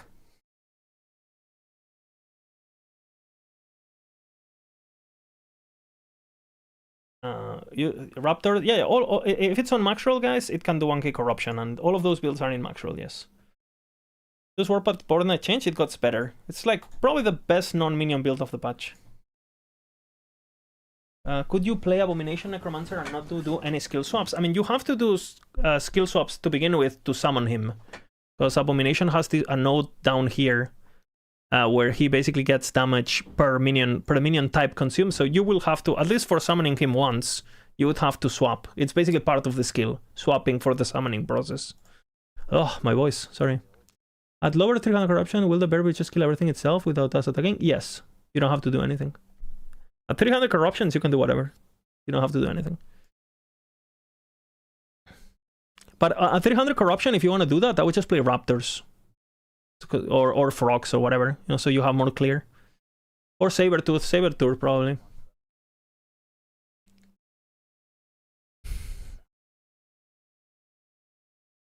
Yeah, we've seen this, sorry.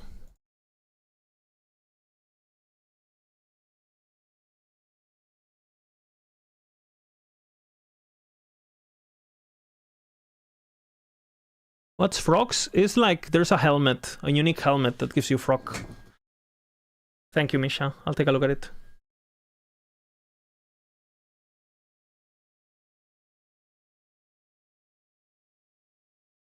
Once per login session. Once per login session.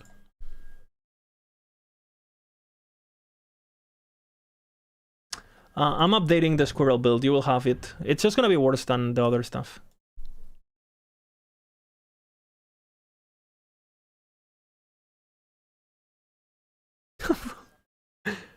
They love Ancestral Attunement, Primordial. Yeah, Doom for the bear. By the way, on solo, on the DPS version, you actually do that for your bear. Like you drop the red rings and you actually apply Doom, so your bear gets Doom. Because the Doom is an element on the enemy and it will actually work for your minions damage. I don't do this on the solo because it's not necessary. But if you do it on, again, on the... You would do it on the DPS.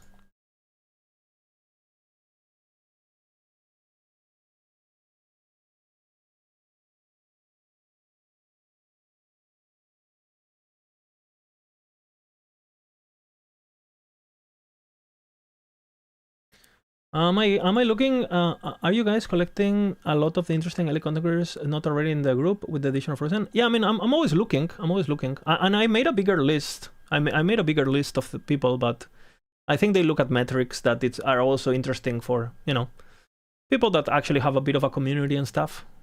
But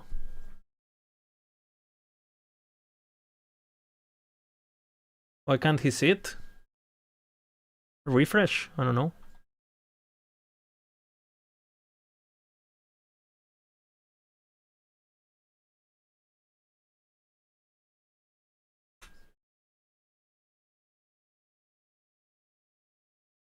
Yeah.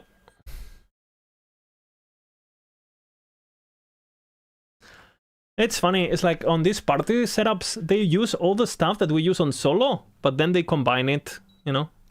And they don't have to worry, this car, you know, it's interesting. All the stuff is like solo stuff, but...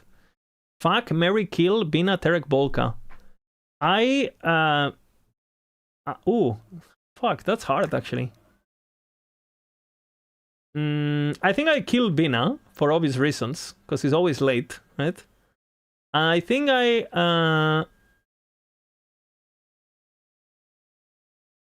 kill him and then I fuck him. I'm joking. I kill Bina, I think I marry Terek and I fuck Bolka probably, because Giga Chat, pretty much. I think marry Terek, no? I think marry Terek is undisputed. It's about who do I fuck and who do I kill. Would anyone in this chat not marry Terek? Like, if you had to choose, right? Like, you have to.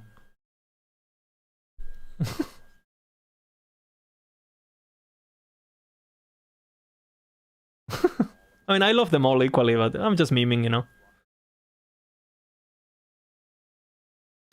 I'm joking.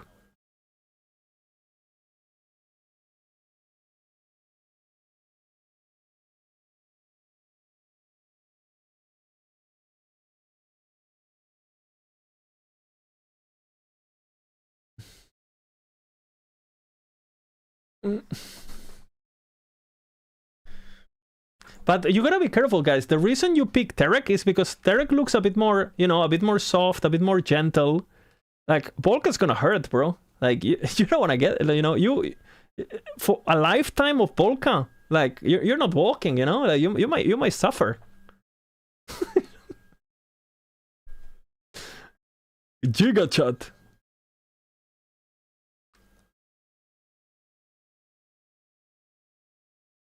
And they're all three equally short. I think Volka's slightly higher, so they're short kings, all of them. So.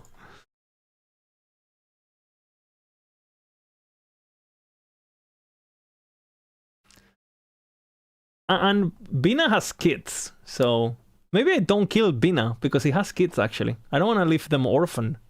I didn't consider this. Well, I guess I kill Volka then, you know. And I fuck Bina, but I do it to save his kids because I don't want to be in charge. What if they like start a vengeance arc or something, you know? And 40 years from now, they show up with fucking katanas and they say, "You killed my father," you know, and I will avenge. Like Princess Bride vibes, you know.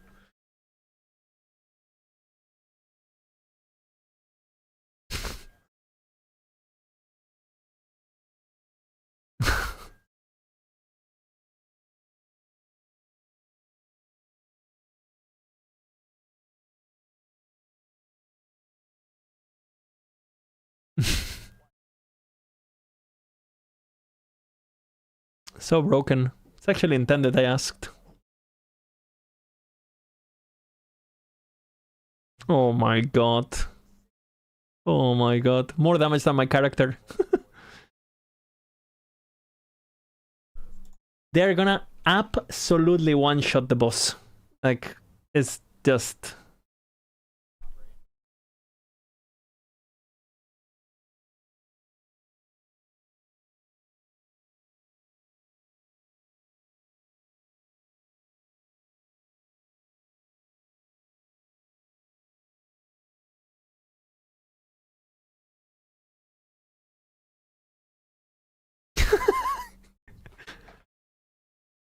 Holy. For healing. Oh my god.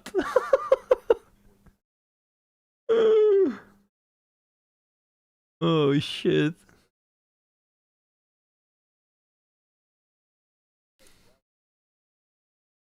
Bro.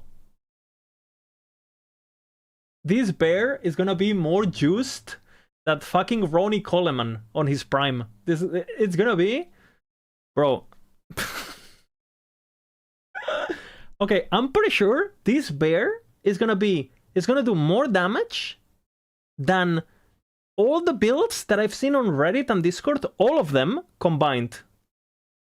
Like all of them. Like all you go YouTube, you try Blast Epoch, blah blah blah. All of them combined less than this bear. I guarantee you. I'm actually being serious. This is gonna be billions of billions with a B, billions of damage. Because billions of damage. Like guarantee you. Like it's gonna hit. This shit is gonna hit the dummy for like fucking 2 billion. You know.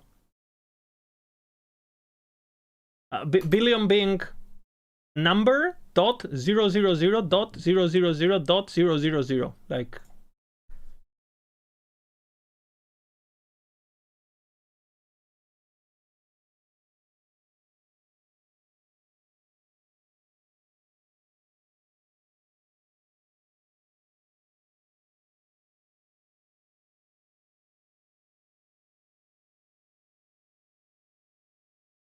It's very cool because this group, because they already did all the research back then, they can adapt very quickly. All they have to do is they change their DPS every season, and the rest, as long as there's like something crazy, they just keep repeating it and repeating and get better at it, and you know.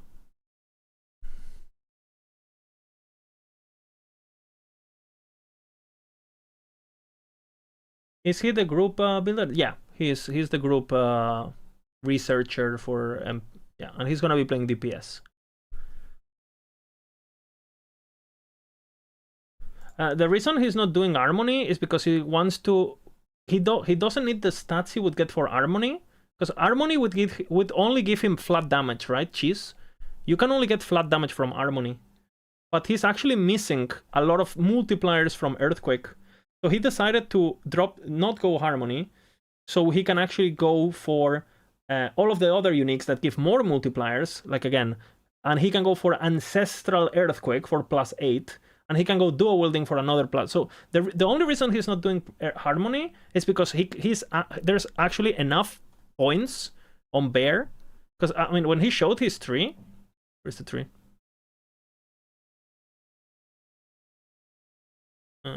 Where is the tree? Fucking hell. Where is Earthquake, bro? What? No. There's Earthquake. Okay, when he showed the tree.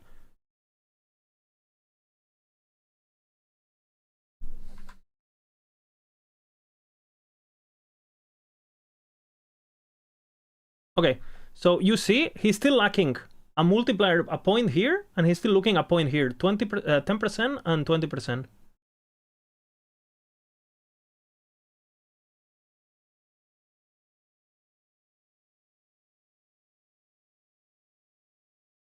What is the other paladin?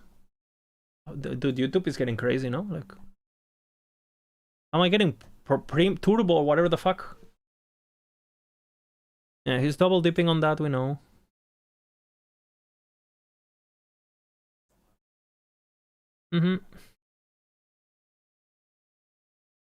Another healer, fucking hell. Forge weapons to apply armor shred. Yeah. Close, yeah.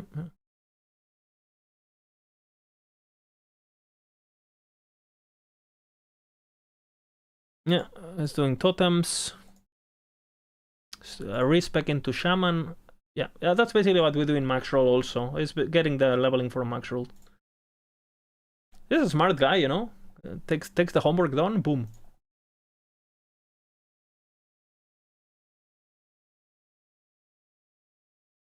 Yeah.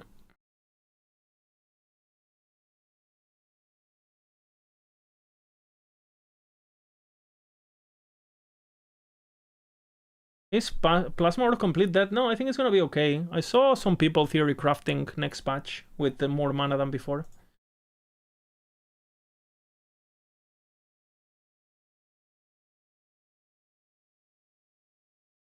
Yeah, there will be a leveling guide, yes, for minions, yes. Like the same way that we have if you go to build guys and you type leveling, if you go to Acolyte, for example, we already have the Necromancer one specifically. You will have the same when you go to Primalist. You should be able to have... We have a generic Druid, we have a generic Primalist, and we're gonna have a generic minion, like Beastmaster. That's the plan. Because this one is a Shaman, this one will be a Druid. So you don't have to cover Shaman, and then we're gonna have a... That's the plan. Again, the best one is the main one, right? Just so you know. Did you see Black Hole Theory Crafting with Welfare Amber's Amulet? Yeah, it looks okay. It looks good. But again, like this, then you have this build, right? so I kind of like stopped looking. What's gonna be interesting, because a lot of the old builds getting better, it's not that interesting for me, right? It's like, okay, it's a build, it got better. Okay, it's same build but better, right? So it's like, okay, like it's basically you go into a planner, you look what the primordial is or whatever, you change it, and you save the planner, right? And Warlock versus Necro, Warlock 10 times faster. But apparently Necro is feeling really good based on Terek. But I would just ask him, he normally streams. He might be streaming right now. I'm probably going to host him actually, if he's streaming. Or maybe he's working, we'll see. He normally streams at this time, so I'll see. Or if not, we can just go for Bina, we'll see. And yeah, it should be all good, you know. But yeah, this is co-op. This is for party. They're basically grabbed the MAXROLL bear. They build it Giga DPS, and then he links some of the leveling stuff if you want to do it. And then they're just doing their super healing hand support stuff, cleanser. You know, these guys know what they're doing when it comes with a party, so they're gonna for sure destroy the game.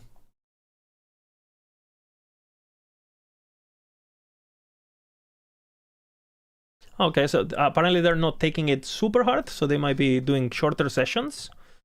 If they wanted to, obviously, they could go pretty crazy. But maybe, I mean, I guess they're preparing for PoE 2. That's why they don't want to go super hard, because they actually have to spend time after the reveal off stream. I would assume, no? Do these guys play...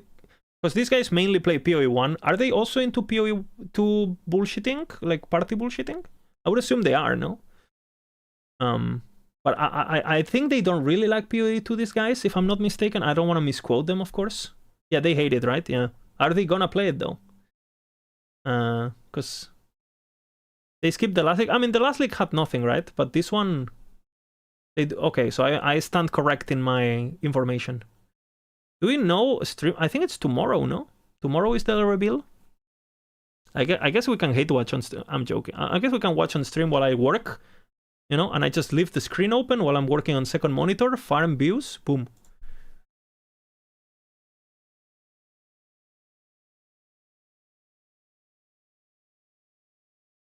Beer Beastmaster, you definitely want to be playing the Beer Beastmaster.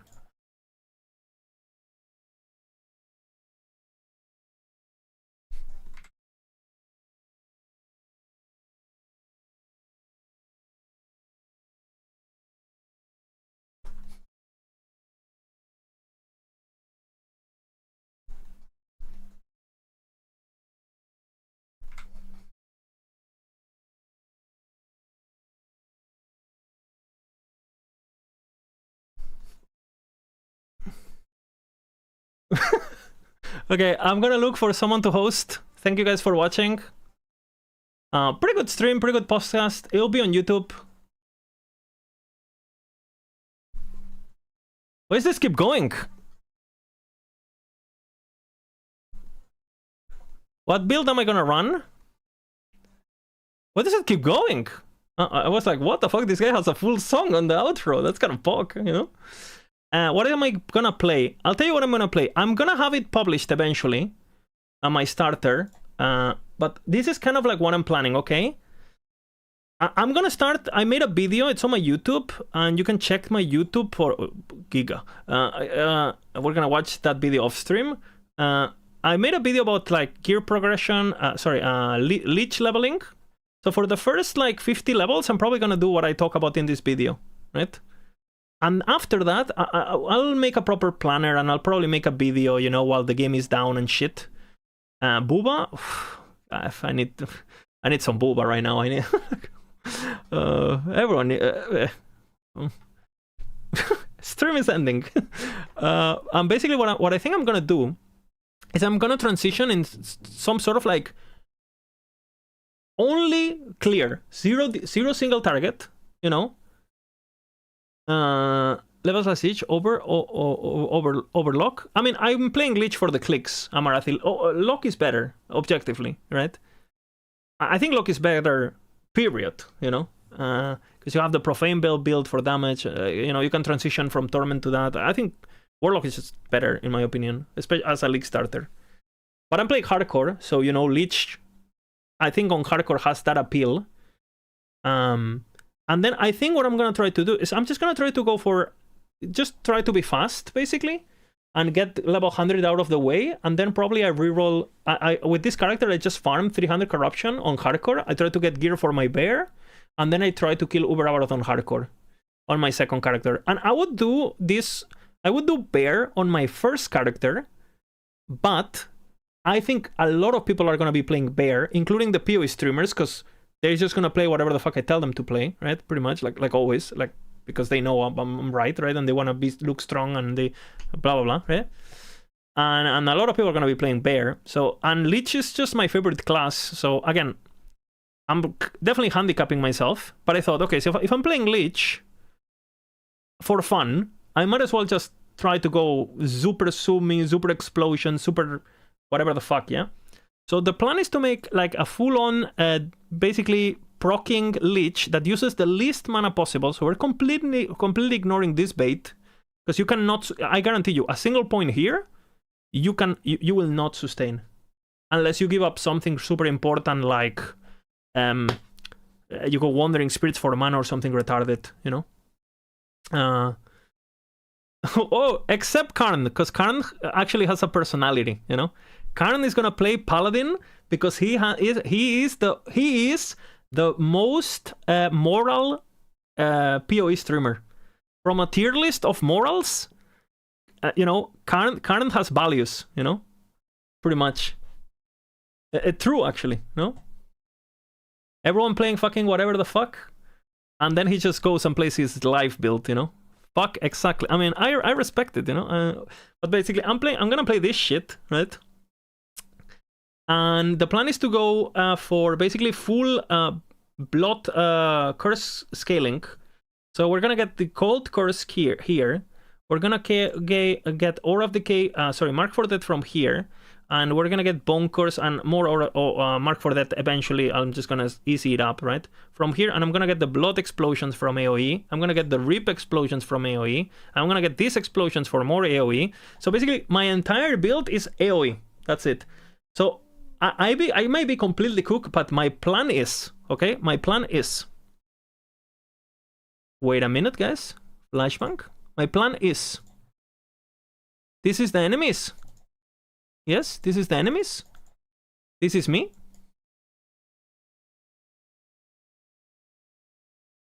I'm gonna flay once.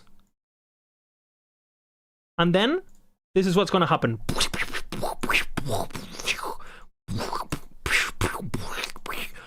That's the plan, basically. And if it doesn't work, then we are fucked. You're gonna play Reflect? Reflect is gonna be so OP. I'm making a guide. I'm making a planner. I'll be, if you wanna take a look at our version and see if you can adapt it to your needs or what you like, or it's gonna be broken. Like on my calculations, this planner that I have here, like with pretty, you know, like one, you know, sure, you don't need the red rings for damage, obviously, you know, but you go Reflect, you go Shield, you don't care about you just want the most cast speed possible. You have some items. Actually, you don't use this. You use this. It looks pretty troll, but I promise it's not troll. You look this, okay? Because this you use this. This looks troll, but it's not troll. The flower is good? No. The flower just gives you things that... Keep in mind, the reflect doesn't scale with anything, right? The flower just gives you cast speed and physical shit, no? Flower actually doesn't do much. But this thing, what it does, is this thing actually gives you... basically... it gives you double damage, pretty much. This is basically double damage. Plain and simple. Because when you directly cast Thorn Shield, the nearest bee also gains Thorn Shield. This is basically an extra cast. So you already have a chance to double cast, right, with the tree. But basically every time an ally gets the thing, you're getting double the bonus, if I'm not mistaken. So it's literally double damage, pretty much.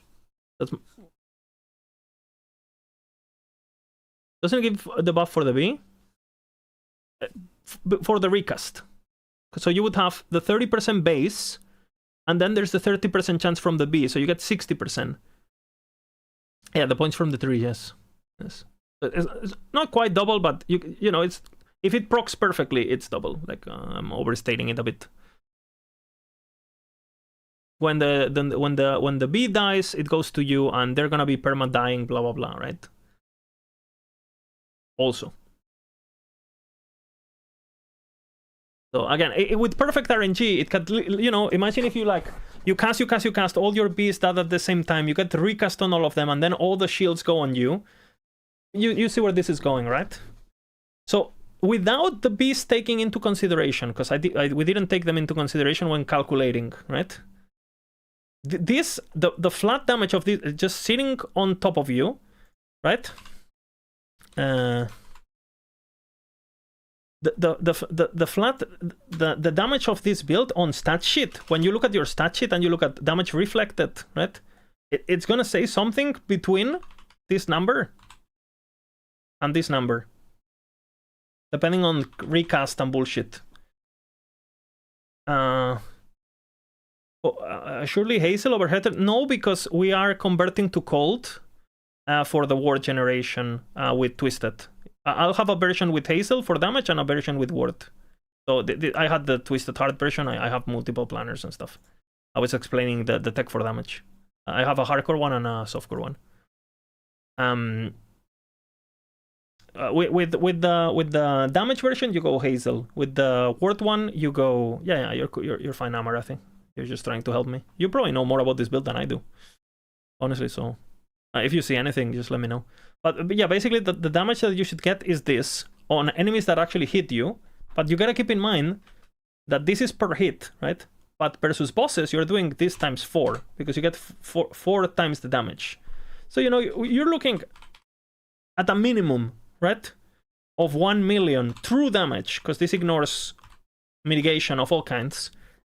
You know, being very positive. Yeah, for multiplayer, sorry, we get the base. So being very, that's why I did 1 million, right? Being very like, you know, how do you say this word? I'm completely cooked. Very reserved. It's 1 million per times 2 per second, right? Because the item ticks every 0.5. Conservative, yeah, conservative. Yeah, thank you. So again, minimum Uber Aberoth is losing with this planner, right? Which you could have more attunement, more cast speed, more everything. He's losing 2 million HP a second.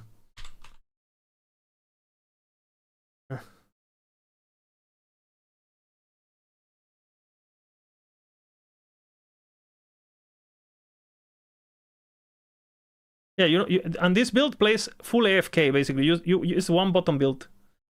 Is it just walking simulator? Yes. While mapping, you legit don't have to do anything. You don't even have to cast your main ability.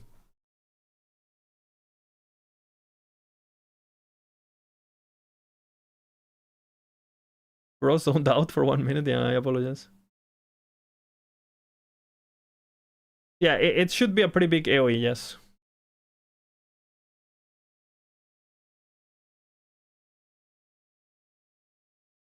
What did EG add to this build? The chess piece, which is basically the single target, right? This is the chess piece, these numbers.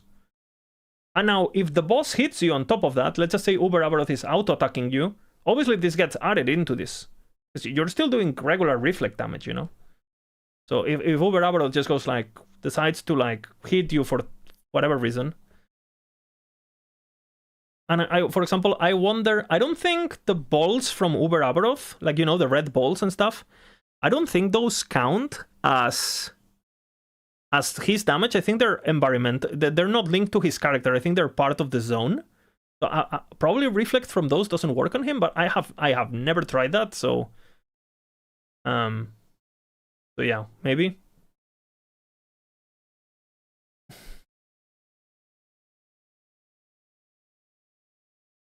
Yeah.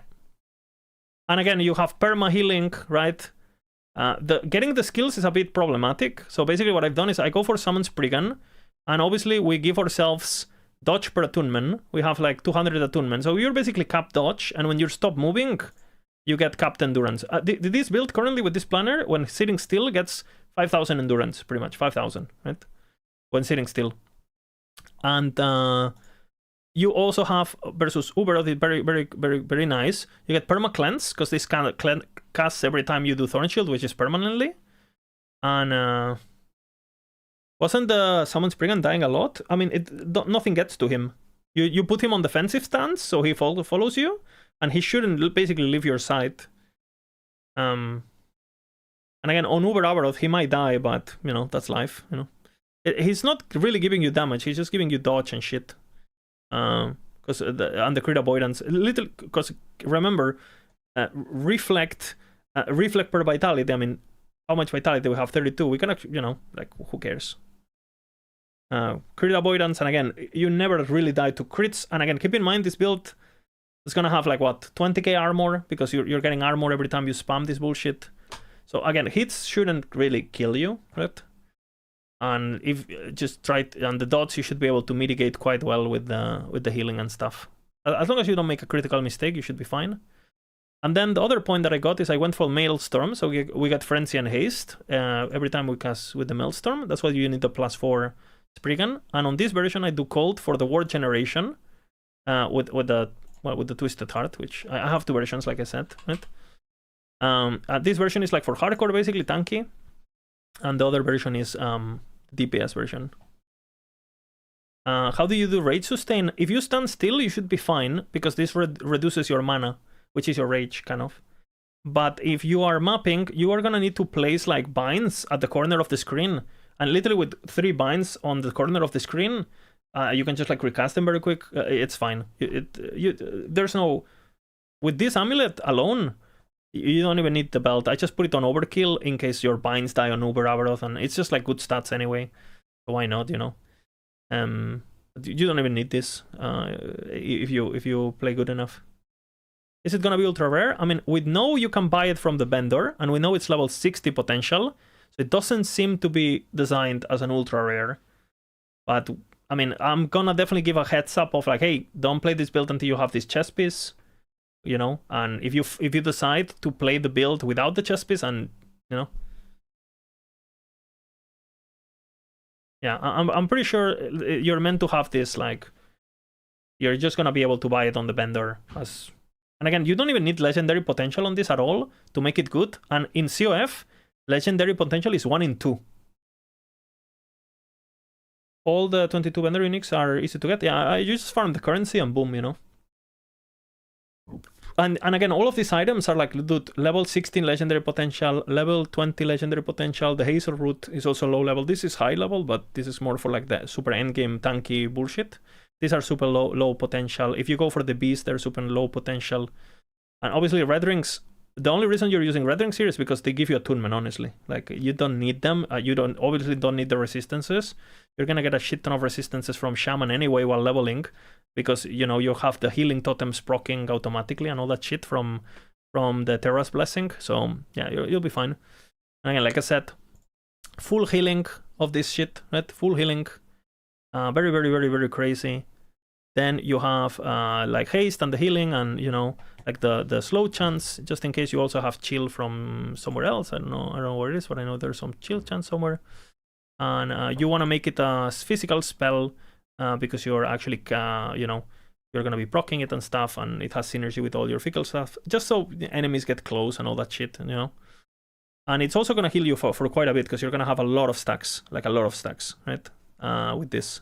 And you build some heal effect, not too much, but you have some on the chest piece, you know, on the implicit you have heal effect.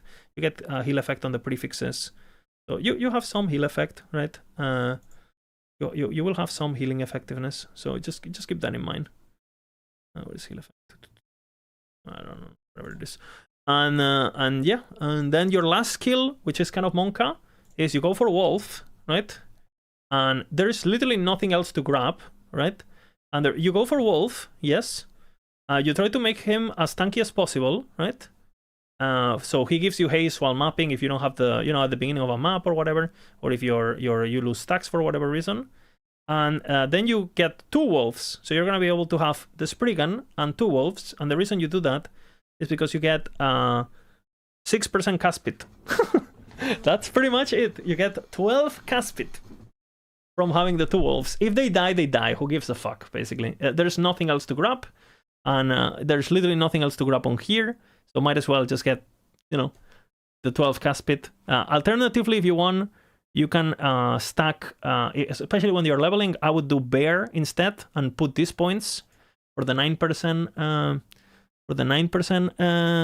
sorry, the 9% endurance threshold gained as life, but you don't need this.